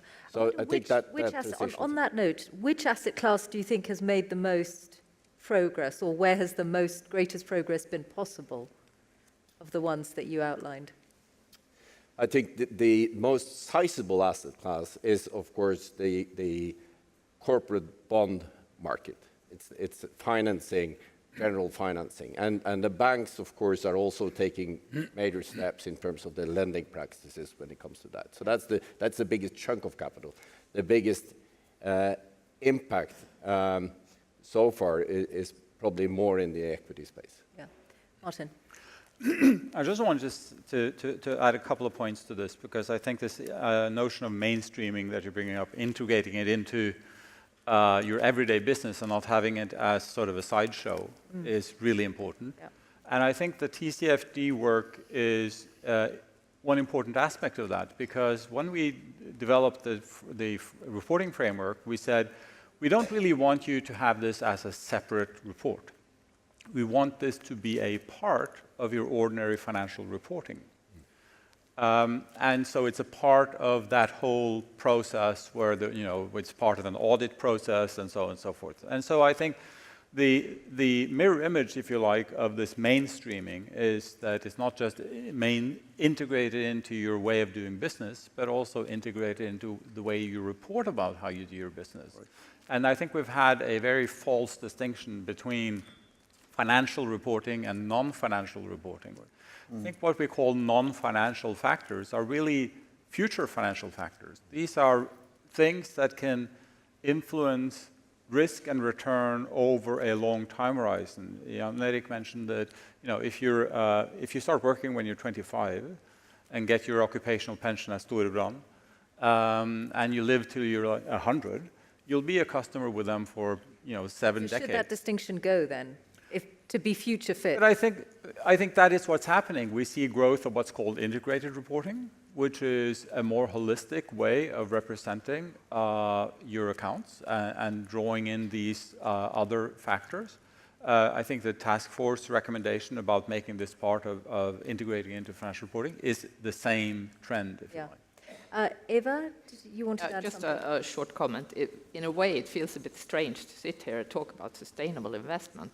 It all boils down to we want to do business that's viable for the long term, and we want to be able to analyze the companies from that perspective. But it's new for the financial industry to bring into more other views on the company, and TCFD is a great help. But I would doubt that we will sit here talk about sustainable investments in just not so many Maybe years it should just be from now, investment. because lots of things are happening now. Okay, yes, briefly, because then I want to bring the Jan Erik. Just because all investments is about capturing the opportunities ahead of the mainstream investor, understanding the risk ahead of the mainstream investor. Okay. So, that's the process we're in. Okay.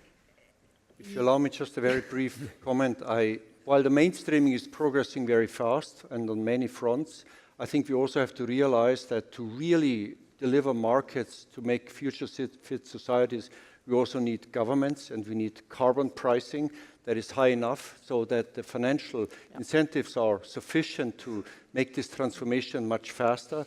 Otherwise, in 10 years, we still figure out that emissions still keep rising despite all the good efforts going on. Well, actually, that's pretty much the point on which I wanted to bring in the audience, because I want to put a question to you all, and we're going to generate a word cloud based on your answers. So can I ask you all to go to the website www.menti.com, MENTI, And when you get to that page, it's up there as well on the slide. When you get to that page, menti.com, if you put in the code 395254, you should then all see the question, who needs to step up to scale sustainable investments? And there are several fields, so you can put in however, well, up to about 8 words in answer to that question, who needs to step up to scale sustainable investments? When you put in your answers to that and hit submit, we will start to see that word cloud generated. So that's really, I think, the next point that we want to go to, because it's clear that there are lots of interesting things going on. There's an inflection point, or we've crossed the Rubicon, Eva, as you have said. But how do we make all of this much more mainstream?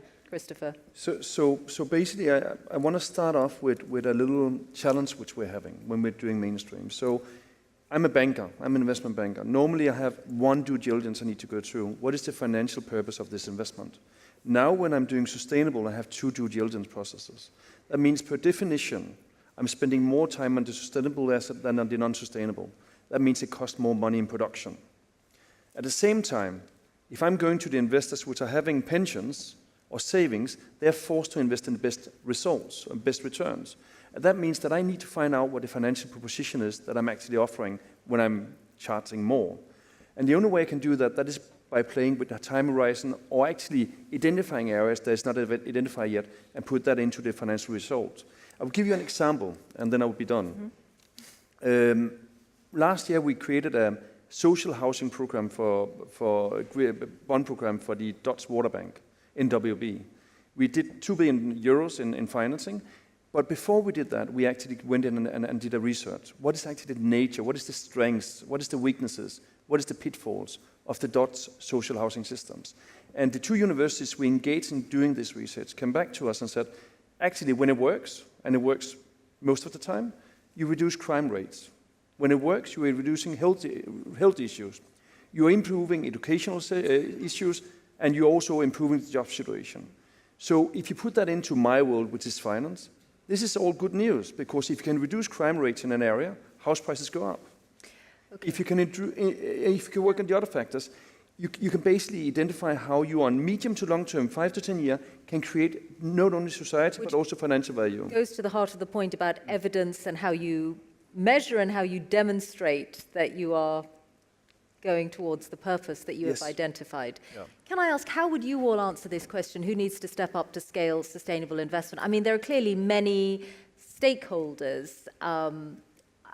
Georg, does your experience lead you to think, is this ultimately about government, or is it about individuals, consumer demand? The enemy is us. It's ourselves. I think we all have to step up.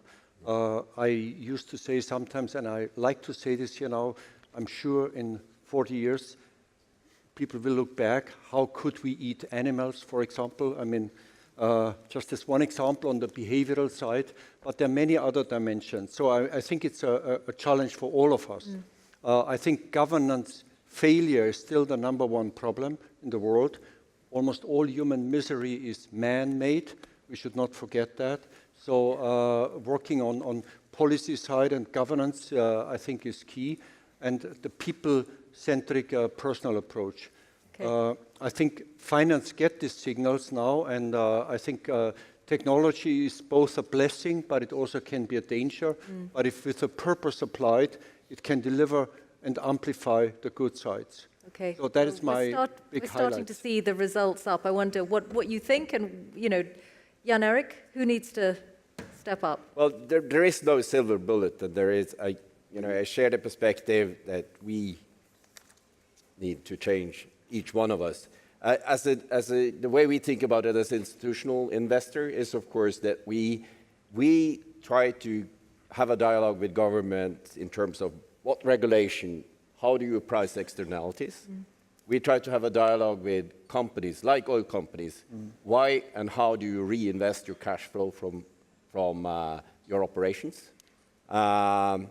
And we try to have a dialogue with our clients, the savers, make them aware what solutions are available. And I think we have to work all the angles. And I see that governments are clearly put forward as, but I don't think we can regulate our way out of it. Yeah. Martin? I think at the heart of the climate issue is a market failure. It's the fact that we've been unable to properly price the use of a common resource, which is our atmosphere's ability to absorb CO2. For many decades. For many, many decades.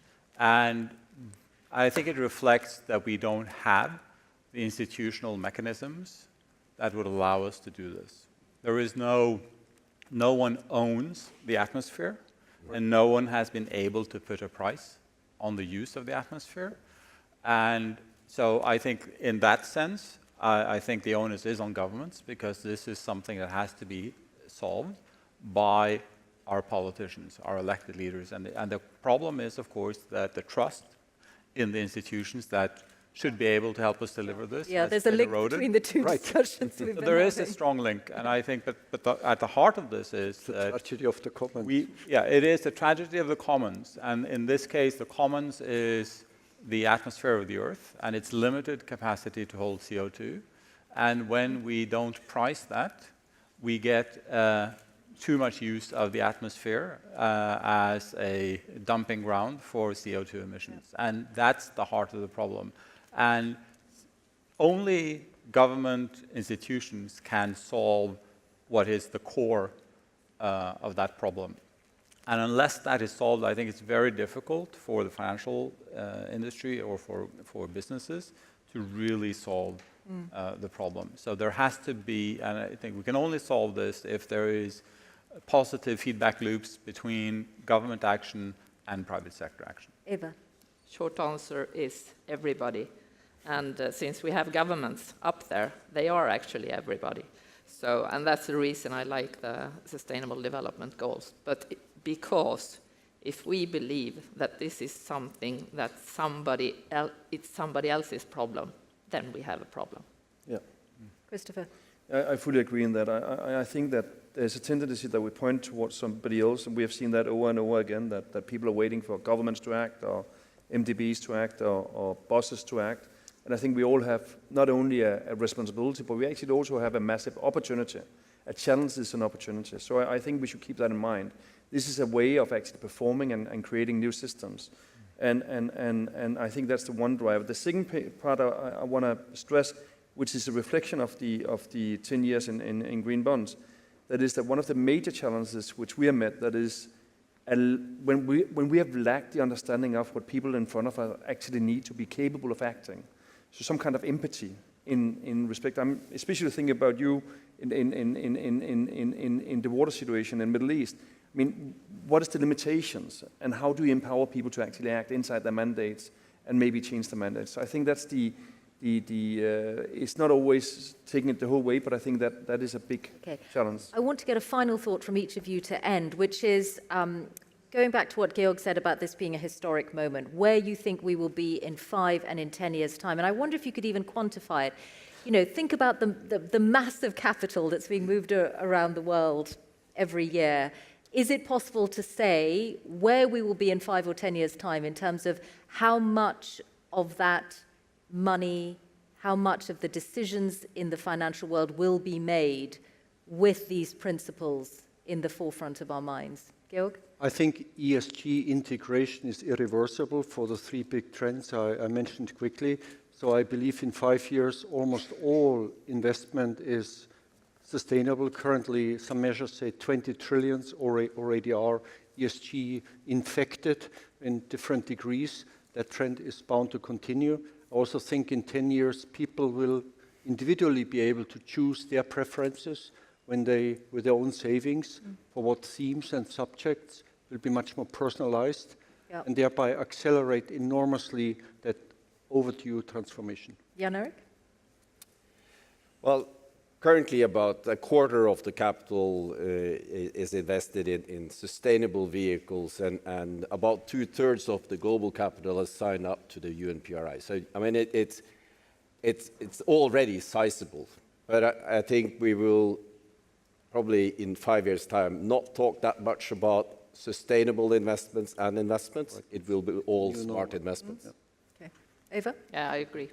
good business will be in focus, maybe as early as in 5 years, because once we've passed this Rubicon, things are happening, used to happen a lot faster than we believe. So if we lose the term sustainable investment, it will probably be or sustainable finance will probably be to a good end. Yeah. Martin? I think one of the things that has to happen is that we will, and it's already happening, is that we need to move from defining sustainable investment or responsible investment as something that has to do with processes and look at the results. So now we say, well, we're sustainable because we've integrated this into our process. I think people will quite reasonably ask the question, well, what have you achieved by doing that?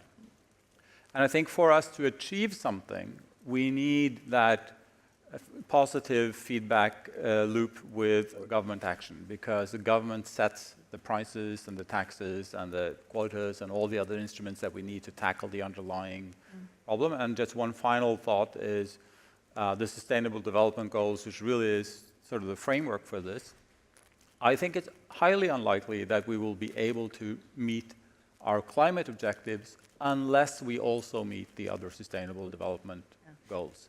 Simply because people have quite valid expectations about job security, about growth, prosperity, all the things that they need energy for. So it's not just about a transition to a low-carbon economy, but it's about a just transition to a low-carbon economy. And we talk a lot about stranded assets, but the fact is that we will have stranded communities. Look at the coal mining communities in the US and the kind of political backlash that created. So we need to maintain the focus on the broader issue of addressing the totality of the Sustainable Development Goals. Christopher? I think that in 5 years we'll be in a situation where the allocations have changed with investors. So right now, in the history renewables was in a pool called alternatives. You would have very few people working, you will have little capital compared to the overall capital, meaning that the access to that pool was very expensive. And I think that when we look 5 years forward, I think that the sustainable investments will be the major part, and you might have 5%, 10% alternatives, which will be the non-sustainable. So they will still be financed every now and then, but will be much more expensive. So that's where I think we'll be in 5 years. Okay. Thank you all very much. Ladies and gentlemen, I hope you found that as interesting as I do, and it's wonderful to think that in 5 years' time we might be in an even better place to the extent that you've all described. We're going to take a break for lunch now, and we will resume in here at 2 o'clock, but please take everything with you because the room will be reset into a different seating arrangement by the time you come back. And finally, please join me in thanking Georg, Jan Erik, Eva, Martin, and Christopher. Thank you all.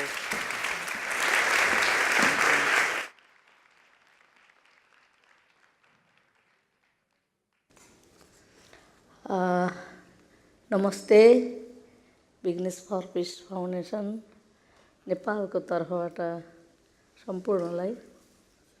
Namaste everyone, on behalf of Nepal.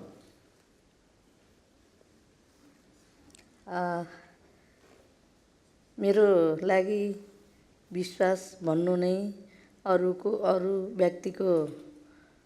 व्यक्तिमाथि भर पर्नु क्षमता हो.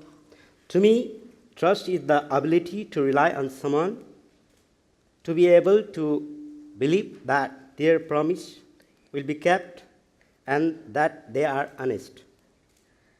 नेपालको एक साधारण दलित परिवारको महिला जो 6वटा छोरीको आमा हूँ र मेरो.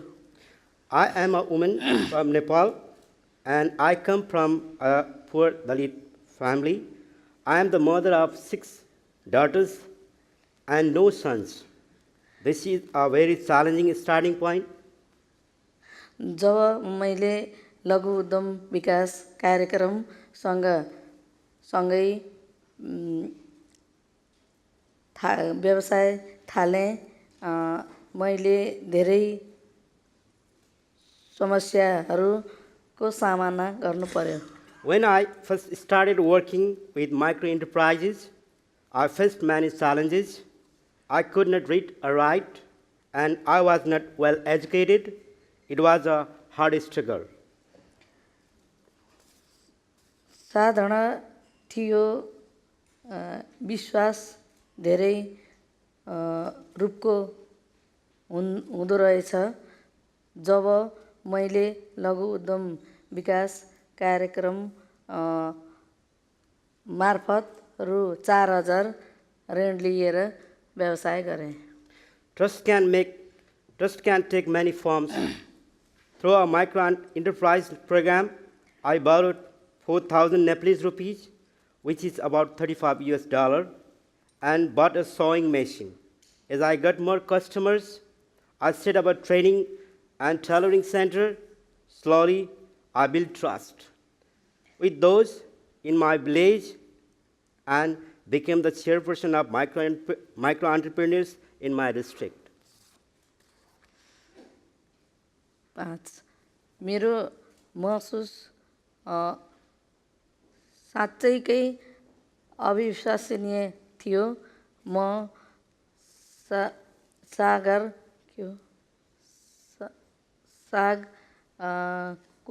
सायद कुनै सञ्जाल थिएन। The feeling was unbelievable. I had no knowledge of the network or the system. I did not know anybody. I could not even sign documents with my name. I am now the national chair and trusted by 60,000 micro entrepreneurs, and I trust and support them to overcome discriminations and realize their potential. समानतालाई पहिचान गर्नु सहयोग गरिरहेको छु। I could not believe that someone like me, an illiterate woman from the Dalit caste, could be trusted by so many to be in a position like this.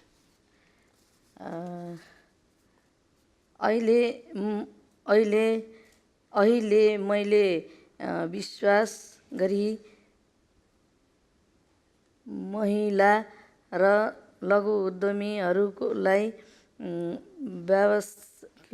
व्यावसायिक सम्बन्धित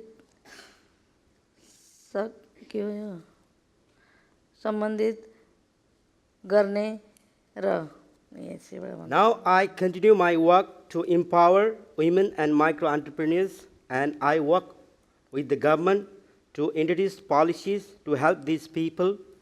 No woman should have to experience the challenge that I went through.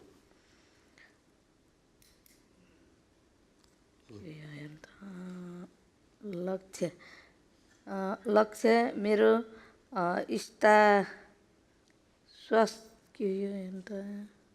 स्वास्थ्य चुनौती भोगेको महिलाहरूसँग यस्तो खालको अनुभव नै छैन। To me, trust is built through keeping your promises and working hard to show people that you are honest and that you will fulfill the commitments you make. Thank you.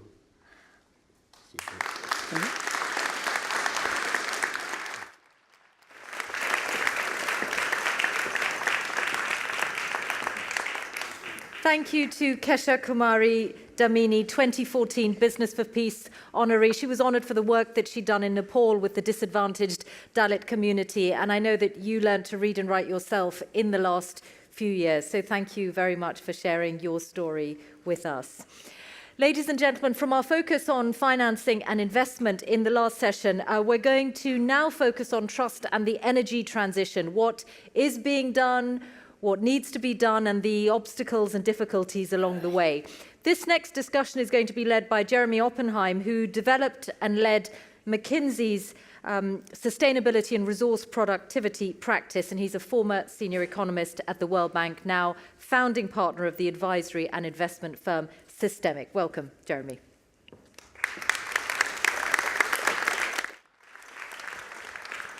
Well, thank you all. My goodness, it's quite bright when you get on the stage. I'm going to rotate so that at least for the purposes of this part of the roundtable, I get a chance to, well, I don't know that I get to see you, but you at least get to see me briefly. What I want to do just in 3 or 4 minutes is to describe the challenge that we face. And Kamasha's story actually gets to the heart of it. Because over the next 25 or 30 years, most forecasters believe that we will be doubling the size of the world economy.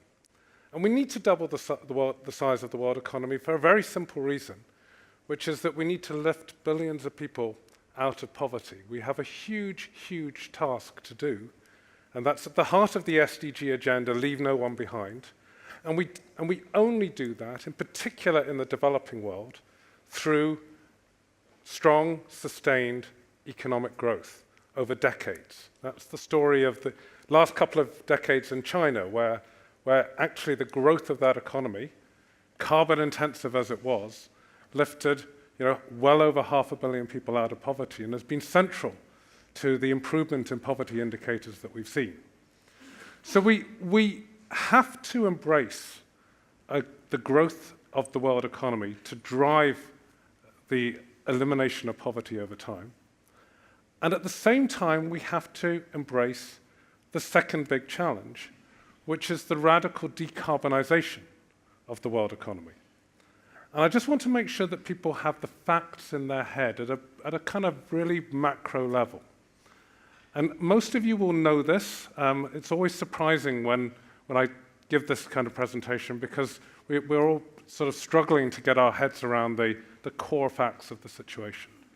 But today, we essentially emit about 50 billion tons a year of greenhouse gas emissions. So most of that is CO2, but not all of it. So we do about 50 billion tons every year, right? And that's about 7 tons for everybody on the planet, person by person by person. So, and that's some very significant multiple of everybody's individual weight, right? Just think about it, right? The average person here is probably, I don't know, 65 kilograms, right? I don't want to do a weight thing, right? But we just had lunch, right? I'm a little bit more than 65 personally. Others who are more than 65 can stand up, but the rest of you can sit down. But the point is, right, so I'm 65, 7 tons per capita. That's 100 times my body weight, right? That's the stunt that we're putting up into the atmosphere every single year. So I exist once, hopefully, but we do that every year. And what we need to do, right, by 2040, about 25 years from now, is that number of 7 tons per capita, right, needs to be down roughly at the number 2, right? So, and of course the world population will be bigger by that point, and the world economy will be much bigger. It will be double the size. And so what we're talking about is doubling the world economy on the one hand, in terms of its, if you will, quantified GDP, increasing that world population, and absolutely crashing the greenhouse gas emissions per capita. Anybody that tells you that we're just going to get there by sort of tweaking what we do today and that we're going to have solved this within the next 5 years is kidding themselves. And they're kidding you, right? This is fundamental economic transformation of the deepest kind. It is also, by the way, an incredible opportunity to rebuild in the north elements of the way our economy works, right? And we're beginning to see that with a very dramatic increase in the use of renewable energy within the power sector. And we're beginning to see that spilling over here, obviously in Norway, more than other countries, into electrification of vehicles and transport more generally. But it's just the beginning. I'm going to give you one more fact to sort of set the scene so that we understand the nature of the change that the next 25 years are about. So today, 80% of our energy system is based on fossil fuels, right? And 20% of it comes from, if you will, renewable energy and nuclear, right? Nobody likes talking about it, but that's part of the clean energy mix. So it's 80-20 fossil fuels. And 25 years from now, if you do all the modeling and the thousands of scenarios that are painted, those numbers have got to look much closer, right, in the most conservative assumption, to something like 50-50, right? We have to, in the next 25 years, go from a world in which overwhelmingly the way we consume energy as end users is actually not through power and electricity, but through all the other ways we use energy. And we have to drive an electrification of the global economy at massive scale over a 25, 30-year period. So what I want us to do in this conversation, and I'm now going to invite everybody on stage, is not to have in a sense, the easy conversation about trust. I actually trust everybody who's walking on the stage, and I trust them to be able to do a pretty good job delivering today's business, right? They're brilliant, actually. Every single person that we're going to have on stage at delivering what the companies need to do today, right? I trust them, right? The real conversation is how well equipped are they, and how can they build trust with civil society and civil society back again to be, if you will, the drivers of that enormous change in the global economy that has to unfold over the next 25 years. That's a deeper question of trust that I'd like to explore in the next half hour, 40 minutes. So with that, can I have everybody up on stage? And let me introduce them very briefly. So I have Maria, who is the CEO of DEA, which is independent oil and gas, mainly oil, I think, producer. I'm going to sit here, sit next to me. Karina, who's on the board of ENI. Svein, who is the CEO and president. I hadn't realized you were both. That's fantastic. Of Yara. And Hans Jakob, who is the CFO of Equinor. Right? I thought I'd allow you to say that, right? Just to see how that went, right? So please sit down. So look, and we've got 36 minutes and 23 seconds, so we're going to have to be super efficient at taking on quite a big topic here, right? So I'm going to start with a very simple question, which is, do you recognize the picture of structural transformation that I've described? And what are the 2 or 3 things that you see in your own organization as the most critical actions to help, in a sense, be part of the change that we need to see? Can I start, Maria, with you? Okay, so yes, I think you gave an excellent picture of where we are most probably heading. But I think the sort of real unknown here is the speed at which these things will happen. So I am the CEO of a pure play oil and gas company. We are not in renewables. And when you open the picture and open the newspapers, you have the impression that the energy transition happened yesterday, but the market just says something completely different. I mean, look at the oil prices now and the increase. Right. Everything is rising, So you have to do this bridging. So my main challenge is actually making sure that my employees feel safe in their job, and that I'm able to recruit good people into this industry when every time you open the newspaper, you have this doom perspective around it. Because you said one thing in your introduction, which is quite interesting. You said 50%. If 50% of the world's energy consumption is going to be from oil and gas in that time horizon, that's a big industry. That's an enormous industry. So we need, as leaders in this industry, to convey the story that we are here, but our job is to make sure that we do it as well, as clean, as sustainable, all the time, and that we constantly look for the technologies that can actually really even disrupt our industry for the better. And I think that, I am a firm believer in technology. I think it is the technology that is going to drive us forward, and we need to sort of seek that technology and use it and invest in it and make things happen. Terrific. So let me stop you there. I'm going to be quite quick in terms of going round and then give people second and third shots. Karina, can I turn to you? So you sit there, board of ENI. I know you can't speak for ENI. So to clarify, I serve on the board. I'm a non-executive. I am not authorized to speak for the company, so I'm going to speak in a personal capacity, and I'm going to speak about the same issues, but just from the perspective of someone who is an outsider serving on the board, looking to the long-term interests of the company and all of its stakeholders. And I would, since you've invited us to express disagreement, I will express polite disagreement with Maria here on a couple of points, which are essentially that correct. I agree that we have no clarity on the pace of change. What we do have clarity on, however, is the need for a rapid pace of change. There's no doubt about that from a scientific perspective. And I therefore think that, certainly speaking for myself, my obligations as a non-executive are to see to it that the company comes out at the other end of what is going to be an inevitable shakeout in our sector as a winner.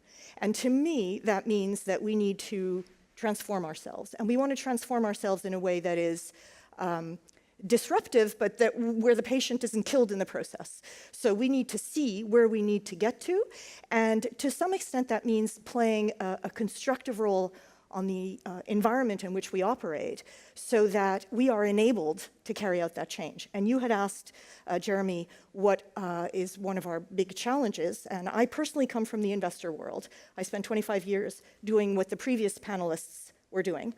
And so I bring to my perspective as a board director my past as somebody who was asking, naughty questions of board directors before.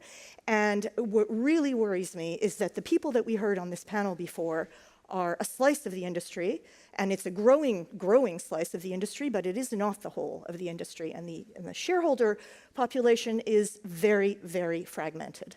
They are not unified in the expectations that they have of all of us. And we have to persuade them that they should bet on us, and they should bet on us reinventing ourselves successfully. That's not an easy pitch. Right, and we're going to come back to that, because I think it gets right to the heart of the question. How does a company that historically has its roots deeply planted in the oil and gas sector be a credible story of we can be a very different energy company within the next 25 years?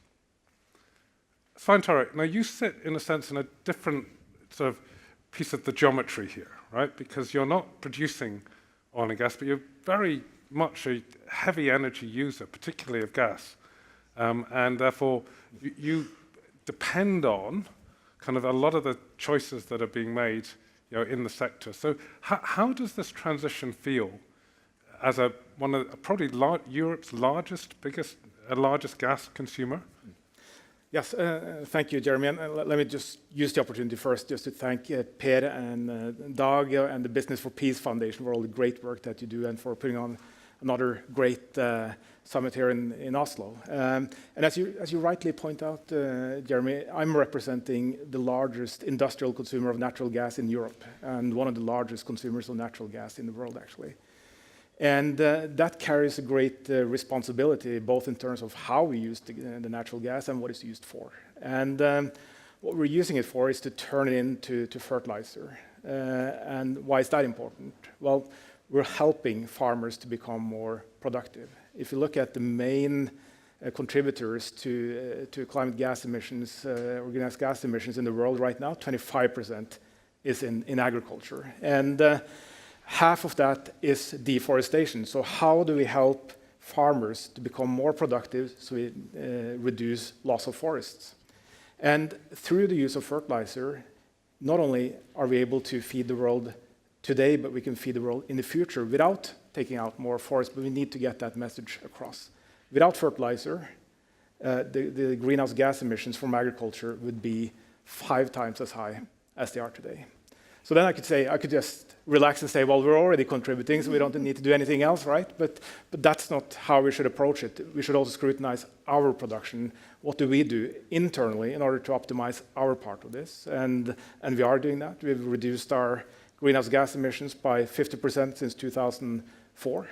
that helps. It's not enough. We need to continue to drive down the emissions, but also look into new technologies and take some risks on this. So we've launched now, and we're in the middle of making the final decisions on an autonomous ship, zero-emission ship to transport containers, developing new catalyst technologies, but also using technology to get the message across. Every year, or say last year, Yara met face-to-face with 1 million farmers to help them to become more efficient.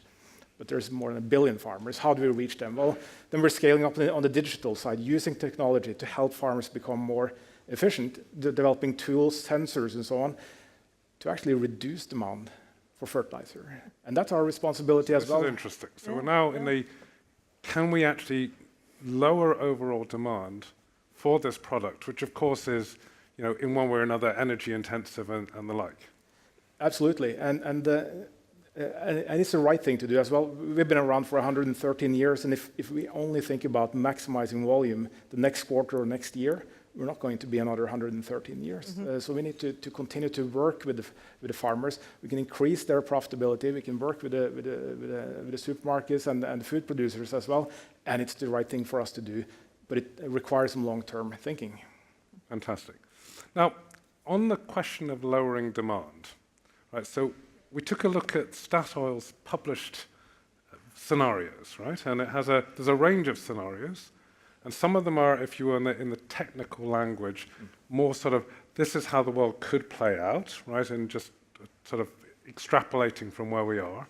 And then you have a scenario that is how the world would need to play out if it was going to be in line with Paris. And the world that needs to play out, right, is one in which there is a peak of oil demand roughly in the second half of the 2020s, within the next 10 years. And then oil demand really, you know, kind of falls off rapidly. And gas demand has a different pattern, but it's sort of a decade later, it has a similar phenomenon. How is that the scenario that's really driving decisions within Equinor today? Well, I did that well, right? The Equinor. So first of all, thank you to Business for Peace for the work that you're doing. Also, my regards to Nepal. They have a big place in my heart. I used to live there 30 years back. So thanks for sharing the story. On this one, what we do is fourfold. First of all, we reduce the emissions on our existing operations, equivalent of 1.5 million cars in Norway. That's a good start. In US last year, we cut by 10%, equivalent of all the Teslas in the entire world in 1 year. The second, there aren't many Teslas yet, right? Because Elon's got only all 250,000 side, right? It's just an illustration that efforts plays into everyday's life as well. The second thing we do is design for low cost and low carbon, and our future fit next generation portfolio has an average break even of $21 per barrel and 3 kilos CO2 emissions per barrel. The industry, in the production or in the end-to-end use of the barrel? That's the life cycle. And this is compared to an industry average or peers and the entire industry of 17. So 3 is substantially lower. The third one we're doing is that we actually promote new technology. One example, Åsgard subsea compression. It's very practical. We spent 10 years developing the first subsea factory in the world. It took us 10 years, more than 40 technology qualifications. It is 300 million extra barrels with a break-even around 20 and half the CO2 emissions. It's first of its kind, but it's very important contributions to progress. And then we advocate for CO2 taxes. The polluter should pay. But how does any of that reduce demand for your product over time? Energy efficiency is a very important contribution for reducing the demand for energy.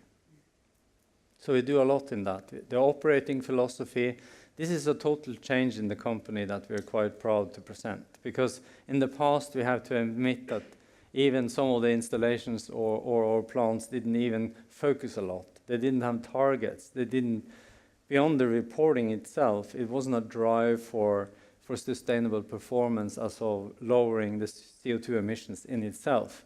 But now That is a drive. It's embedded in all the decisions. We take into account the CO2 tax, even outside the regimes where there is no such tax, to add to the resilience. We push transparency in reporting, and we make this embedded in all our investment decisions. And what's the CO2 price that you're using? $50 per barrel is across the world. Across the world. In Norway, we pay 500, and that incentivizes modification projects. The process of doing batches of modifications projects on our existing installations has a payback time on average of 3 years. So it's also make commercial sense. And I think that's a key into your equation of the speed of the transition. To use market mechanism and commercial sound behavior. One example, which is from the everyday life of people in Stavanger, where I'm coming from, 2 of the car dealers, they sell now 95% electric cars due to the change of the tolling arrangements in the city. So significantly higher tolling arrangements calls for a quicker transition into more electric cars. Do you have an electric car yourself? I have a hybrid, and I've been doing that for 10 years. We have Teslas. Fantastic, right. Well, we're in Tesla land here in Oslo, I know. I take the 2. You take the 2, I do too. Now, so I want to move us to this question of trust, right? Because, I mean, I've worked in the oil and gas sector for 15 years, right? And I find it all a bit baffling, and it's how many kilograms per barrel and all the rest of it. And it's a hard thing, I think, if you're sitting outside this sector, to really trust that the big players, big energy, and frankly, big fertilizer, are really going to be part of the answer here. And the reason it's hard to trust is not because people are cynical, right? But it's because it doesn't seem to be in the economic self-interest of any of the major players, right, to be dramatically looking to move as fast as possible to a different regime, right? You might accept that a different regime is coming, but it doesn't seem that it is necessarily in the economic self-interest to be a driver and an accelerator of the change. And in the absence of that, I think for lots of people outside the sector, it's quite hard to trust the motivation of these companies that go, well, over the next 15, 30, whatever, many decades, we're going to see this change and we'll be sort of part of it. Help us all, don't help me, but help everybody out here understand how you are looking to not only tell the story, but to build that trust with civil society, that you are actually self-interested agents of the change that we need to see. So I think that one clear measure, is to advocate for a global high CO2 price, because that will drive rational behavior, you know. And I think it's very important that the oil and gas companies are out there and really speaking that. Is it going to happen? No, unfortunately, I don't think it's going to happen. But I think that, honestly, is something to Step one. Right. Then the other thing, which is important, but I understand that that is not necessarily in the heart of, or in the minds of everyone, is that, you know, the oil and gas sector is so big that we don't need an increase in demand. You know, the decline in natural production of oil and gas means that new investments need to go into the sector all the time, even if the demand went down. I don't care about peak oil. You know, I used to talk about peak oil demand. I like that. Is it going to happen? You know, look out the window and read the newspapers and see what's happening. You know, you start to wonder. Yes, I think that peak oil demand is probably going to rise, but it doesn't mean anything for my business. You know, this is such a huge global commodity market that, you know, I don't need an increase in the market of that for us to make business. But does that set of arguments help you build trust with society, do you think? No. So my take on building trust with society is to be extremely honest and very clear about what we do. And in many ways, you know, I have a pure play oil and gas company, and it's almost easier Right. Because You're not basically, trying I'm to not trying to be an energy Right. company. I used to work for NG, you know. Right. I was part of that transition, Right. and it is difficult. Norway is part of that transition. Right. I'm actually a pure play oil and gas company, and I think what I can do is to just be completely honest about what we are doing and be completely transparent on our reporting. And I would love to see all these demands from the financial markets and the investors about the details of my business. Mm-hmm. Karina. So if I understand you correctly, I'm going to just reinterpret what you said. If I were sitting here wearing an investor hat, it would be, this is the story of managed decline. I'm going to pick you because you're going to be the most profitable declining industry. Is that right? You're going to direct your investments to the lowest cost, highest margin, pure play, fossil fuel investments. And as an investor, this is a very rational choice for me to make. And it goes back to my earlier point about the dilemma that we face as a company that has, as you have, announced that we are going to change our spots. We're going to be a leopard and we're going to become a gazelle. The question is how fast and by when. But it's a difficult thing to persuade some of our investors to do. Many of our investors actually like this. They like the fact that they know what they're buying, preferably someone who's doing it very efficiently with the highest possible margins, the highest payout. And by the way, as you do your gentle slide down into oblivion, make sure to switch off the lights when it's all over. Is that correct? Yes, you know, and I will say I will never try to do anything to not make the change happen. Yeah, fair enough. You know, yeah. and that's super important. Yeah. You know, I am out there talking. I'm here. Yeah. You are. Because I'm supporting the energy transition. Mm-hmm. Right. I'm telling and talking about the energy transition. I'm promoting the energy transition. Isabelle Cocher is one of my greatest heroines, you know? Yeah. But this business at least needs responsible leaders. Mm-hmm. And I'm happy to be that. Yeah. Lots of hands going up around here. Now this is so. Svein, I got a sense you were. Why don't you jump in and then Hans Jakob? Sure, and I was very happy to hear that you trust me, Jeremy, when you invited us to stage. But I think what we're facing now is a lot of distrust, and for good reason as well. And I mean, we're in the age of transparency, and what used to take decades to discover, it's immediately out there in the media. And I think to an extent that it's perhaps a bit unfair as well, because business has contributed a lot to wealth creation, to technology, health, and so on. But it hasn't been a very even distribution of wealth, with 1% of the world's population owning 99% of the wealth. 83% of the wealth last year was to the 1% richest people. So I can understand that there is distrust, but we can't ask for trust either. We need to earn it.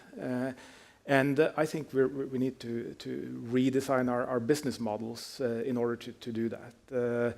Just doing a couple of good things on the side and then business as usual on the core business and hope that the public will trust that you're doing the right thing is not going to be enough. But what I do believe that the public trust is that we will focus on our bottom line. So how do we connect the bottom line to something that is good at the same time? And I've been part of the Business and Sustainable Development Commission. That was a 2-year project to see how can we embed the Sustainable Development Goals into our business models, and what's the result of that. And we found that there is a $12 trillion annual opportunity in that, so you can do something good and it's profitable at the same time. And that's very much at the core of what we're trying to do as well. When we work with farmers to help them to improve yields, it helps their profitability. We work with the food companies to be more focused on how farming is done. Well, then they pay better to the farmer, and it drives demand not for commodity fertilizer, but for the right fertilizer. So it fits straight into our business model. It helps my bottom line, and at the same time, it's doing something that is good for society and good for the environment as well. So if you trust nothing else, trust that we will focus on that. And then if you can combine that way of working with something that is good for the environment and good for the bottom line. Sort of shift Yara over time into being sort of the Intel inside of the agriculture sector. Well, that would be the ideal thing. I would like at some point a standardized way of marking food with a carbon footprint in order to produce it, so we avoid. Consumers are willing to pay for food that is produced responsibly. Unfortunately, a lot of that is directed towards organic today, which has very little transparency on how it's produced. So a standardized way, marked and with what is inside, well, that would drive business for us, and it's good for the Right, environment. so that, and it creates trust, right, because you can see it end to end. Over time, yeah, then you earn that trust, yes. And Jakob. I disagree with your question. It is in our self-interest to create a sustainable future. We are not destroying the ground that we stand on. Look at the Swedish Stora. That's the longest living company in the world. It's 1,000 years. It has moved related in 7 different industries. That's how they survived. So it's just one example. In Norway, when we reduce the CO2 emissions, it is in our self-interest because we have lower taxation, right? We save money from the CO2 tax. And going forward, developing new forward-leaning solutions. Some people say you can't with credibility be a winner in the renewables. I disagree. Our engineers, they're very eager to development offshore wind projects in the UK. But we also need to be realistic, right? I went to the BI, the Norwegian School of Management, a couple of kilometers from here. First question I got, why don't you stop doing oil and gas tomorrow? And I said, you studied economics for 3 years. There is something about profitability.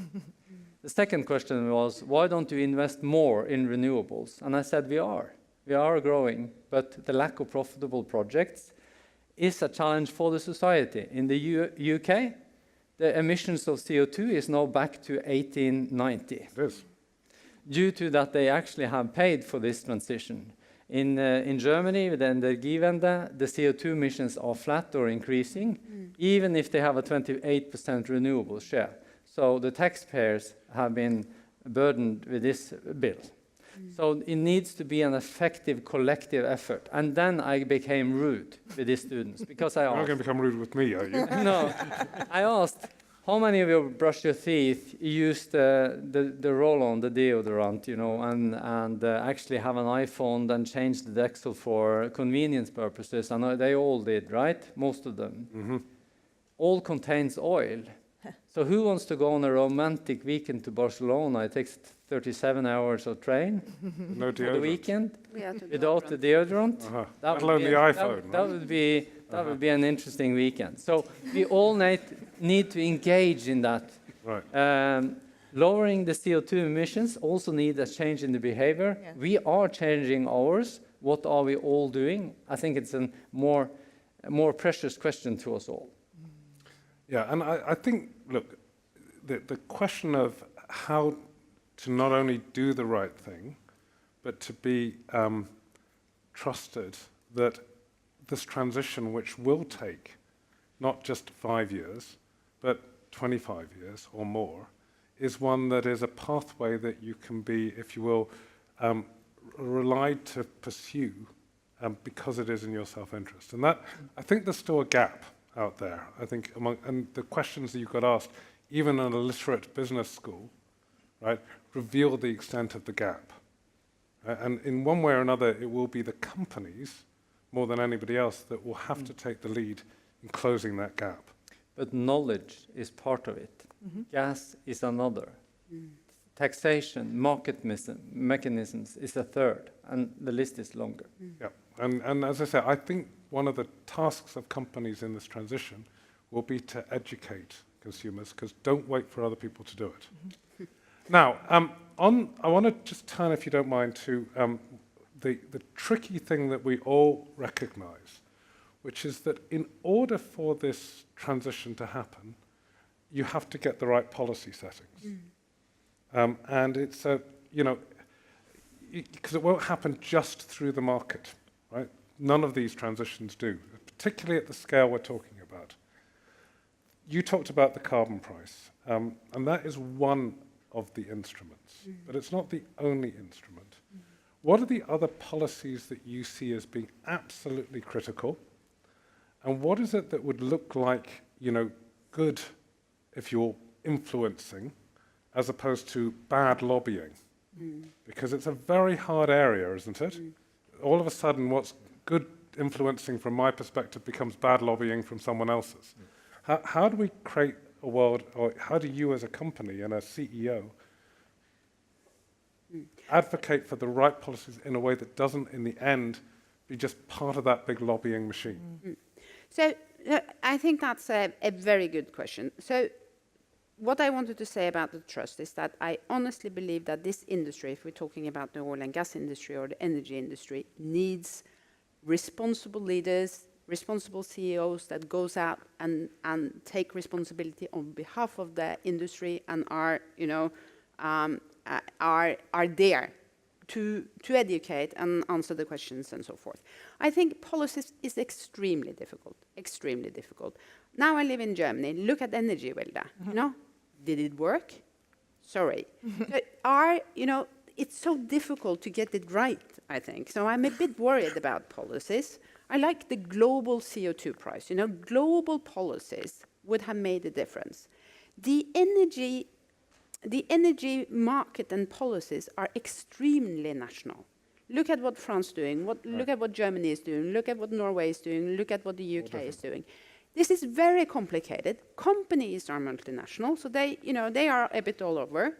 But actually getting something that everyone aligns on, very difficult. And I can tell you that, on the one hand, all of us that sort of are on this journey would be highly supportive of the global CO2 price.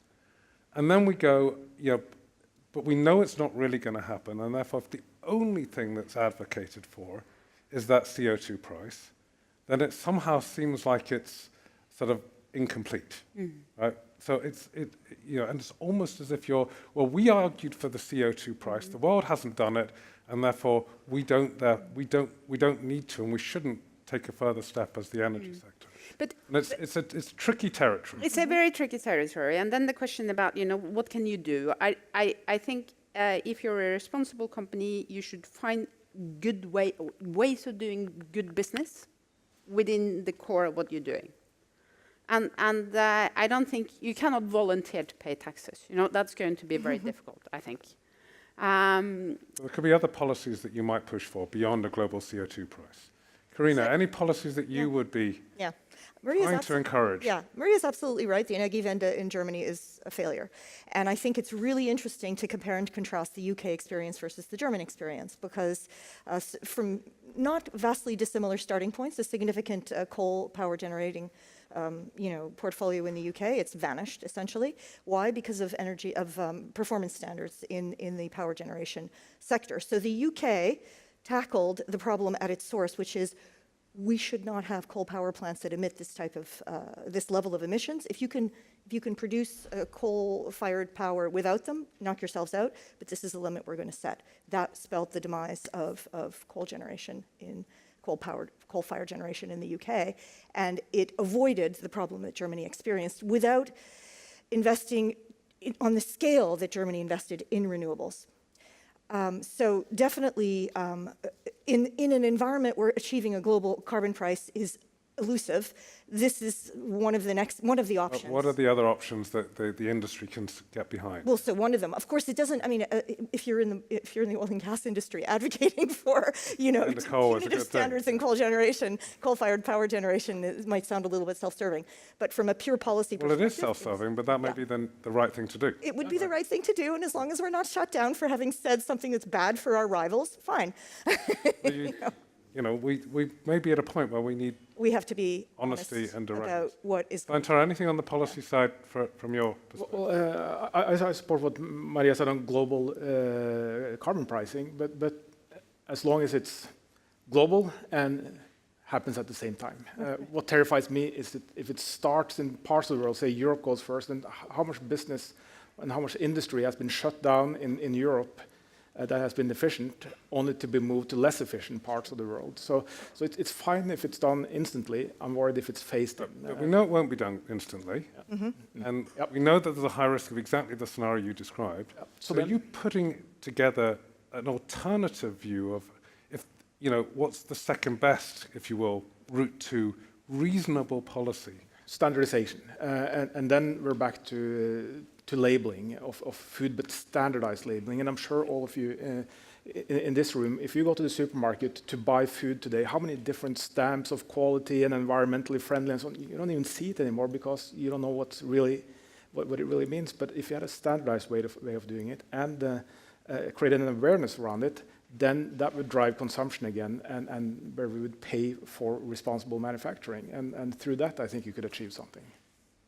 I agree. Variety kills efficiency. That's a jungle word for economists, by the way. So we were taught that in business school. But I think region-based regulation is what we're seeing. That's the most realistic part. And the UK example has been beneficial. It's been favorable. And in China, for instance, I took part in the development fora. There they discussed cutting back on, well, electrifying the car fleet is something they have high ambitions on. Mm-hmm. But that actually increases the emissions because there's so it much is coal-fired. Yeah. So they need to close down the coal-fired. They can't only electrify the car fleet. So closing... bring these things together. Yeah. So multiple measures based on the Paris Agreement, clear plan to level out in 2030. I think that could be pushed forward even more aggressively without halting the economy. They also need to support the things that is more favorable to them, and that's beyond the car fleet. It is R&D efforts. That also applies for Norway. In the revised budget, there was a big debate on supporting carbon capture and storage as a promoting of new technology. Right. So incentivizing the right behavior and penalizing the one, including standardization, would be at least a good... So I think it's very interesting. I mean, as a lapsed economist myself, I'm finding that while I continue to argue for a global CO2 price and as high as possible, I'm conscious of the challenge politically in getting there. And therefore, I find myself going into this territory of regulation and standards and output specified standards that then allow for markets to happen behind them. But it's those standards that could potentially, if you would, drive the degree of transformation that we need. That's a shift, I think, for many of us. There's another one, actually. It's the evil twin of the carbon price, which is phasing out subsidies. Well, indeed, that would be a very good thing. And it would be good in fossil fuels, and it would be good in much of the agriculture sector as well. Right. And so getting behind some of these things. Now, I'm going to ask one last question, and apologies to everybody here that we haven't had a chance to make this a collective conversation, but I hope you get a sense of the real dilemmas that I think responsible leaders within the energy and energy-intensive sectors are grappling with. Imagine that I'm your friendly investor, or just your investor, right? And I'm considering whether or not I should divest, right? Because I've just had enough of it, right? And what would you be saying to me and you actually would rather I didn't, because you think of me as a good long-term investor, not one of these, day traders. What would you say to me about your companies, respectively, that would lead me to the conclusion that you're on a credible pathway from an investor perspective, not only to delivering good returns, but to driving a deep change in your business? So as I said, we actually are facing a bit the other side, because I don't represent my investors, and I think this is one of the big dilemmas, who is going to diversify and invest in renewables, the companies or the investors? So this is a big theme, Are the companies well suited to diversify or not, and transform, or not? And from an investor, I would really ask that question. Right. So I guess my answer would be I am going to run this business as well as I can, and you have to think about your perspective on your own investment. And if you don't like my business, then don't invest with me and go elsewhere. Mm-hmm. Karina, we've got 29 seconds, so I'm looking for really sound-bitey responses. If I were the CEO and allowed to speak for my company, which I'm not, this is what I would say. I would say part of our business is the same as Maria, and it is on a path of, similar to Maria, managed decline, where we are going to invest in the cheapest, most profitable assets. At the same time, we are investing in newer businesses that are going to take us into the future. One thing you want to look at, and this is something that you mentioned, is the human capital. We are investing in our people. We have brilliant engineers who are brilliant at running seismic analyses and digging holes and finding this stuff very, very successfully. These people are just as brilliant at reinventing themselves in new technologies, and this is where we're betting. You have to have a business to have a sustainable business. True. True. What would you say? So we have the Sustainable Development Goals. We're in agriculture. Agriculture impacts all of the Sustainable Development Goals. So we took that into account and we changed our mission to be to responsibly feed the world and protect the planet. And that is straight to the core of what we do. We need to feed a growing population. At the same time, we need to do that in a responsible way that looks after the environment. And so I think we're well positioned for the challenges that we're facing. But the key now is to get that knowledge out there and drive the business. On the 4th of May, we had our first Sustainable Investment Day in London, and I just returned from a roadshow around the world in US and Europe, and this question is being asked every second meeting. And I think, look at our scorecard, we are among the best at what we're doing. That is the best prediction for being a winner in the future. So your situation's slightly different because you're making a very deliberate choice to be a pure play, and you'll actually be around for quite a while, right? In each of the other three cases, there's a very, if you will, fundamental choice, which is we are going to evolve the business model, right? Not overnight, but over time and in a measured, predictable way. And that predictability, I think, gets to the heart of trust, right? And we're going to educate our consumers through standards and through various other mechanisms, our regulators, our investors, and our employees. And I think the talent bit of this is critical to actually go on that journey together. And with that, I could trust that you would show up at -2 minutes. Right? Thank you for doing that. Thank you so much. Thank you all for being such a wonderful roundtable. Thank you.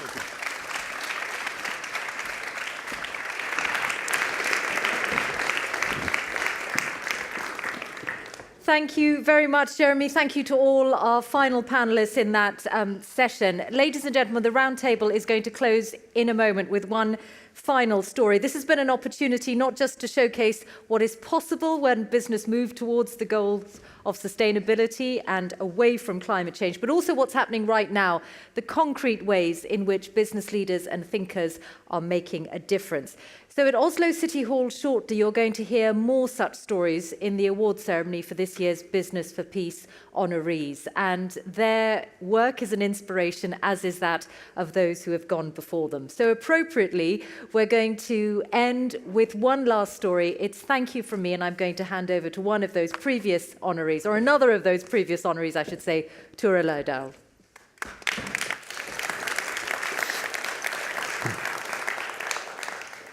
Thank you very much, and thanks in particular to Per and Dag for putting on a very interesting 3 sessions with a rich discussion on the topic of trust. My take on this is that trust is the true foundation of brand value, and brand value is the most valuable asset to any company. If we earn trust, then we build value, both in business relationships and in private relationships. My father had a very simple philosophy as he founded our family company some 80 years ago. He said that if we can build value to society at large, and if we can do our job well, then economic results will follow, and that will give us the basis to build a stronger company over time.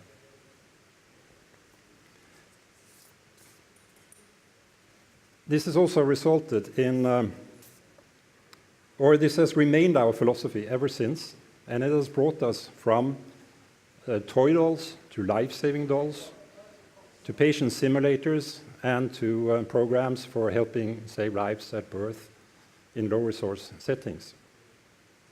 It has also brought us to collaborations that has allowed us to be much more, to reach much further towards a vision that no one should die or be disabled unnecessarily during birth or from sudden illness, trauma, or medical errors. I had a strong feeling about or experience about the value of trust 10 years ago as we developed the Helping Babies Breathe program with the American Academy of Pediatrics. And 2 years later, when we were able to bring on board also USAID, NIH, and Save the Children in an alliance for widespread implementation of this program. We chose to do so on a not-for-profit basis, not for philanthropy, but to have further reach, further impact, and further societal value. Today, over 500,000 birth attendants in 80 low-resource countries have been trained to become more efficient lifesavers with this program. Another initiative built on trust is a joint venture we are forming this year with the American Heart Association, aiming at doubling survival from in-hospital cardiac arrest.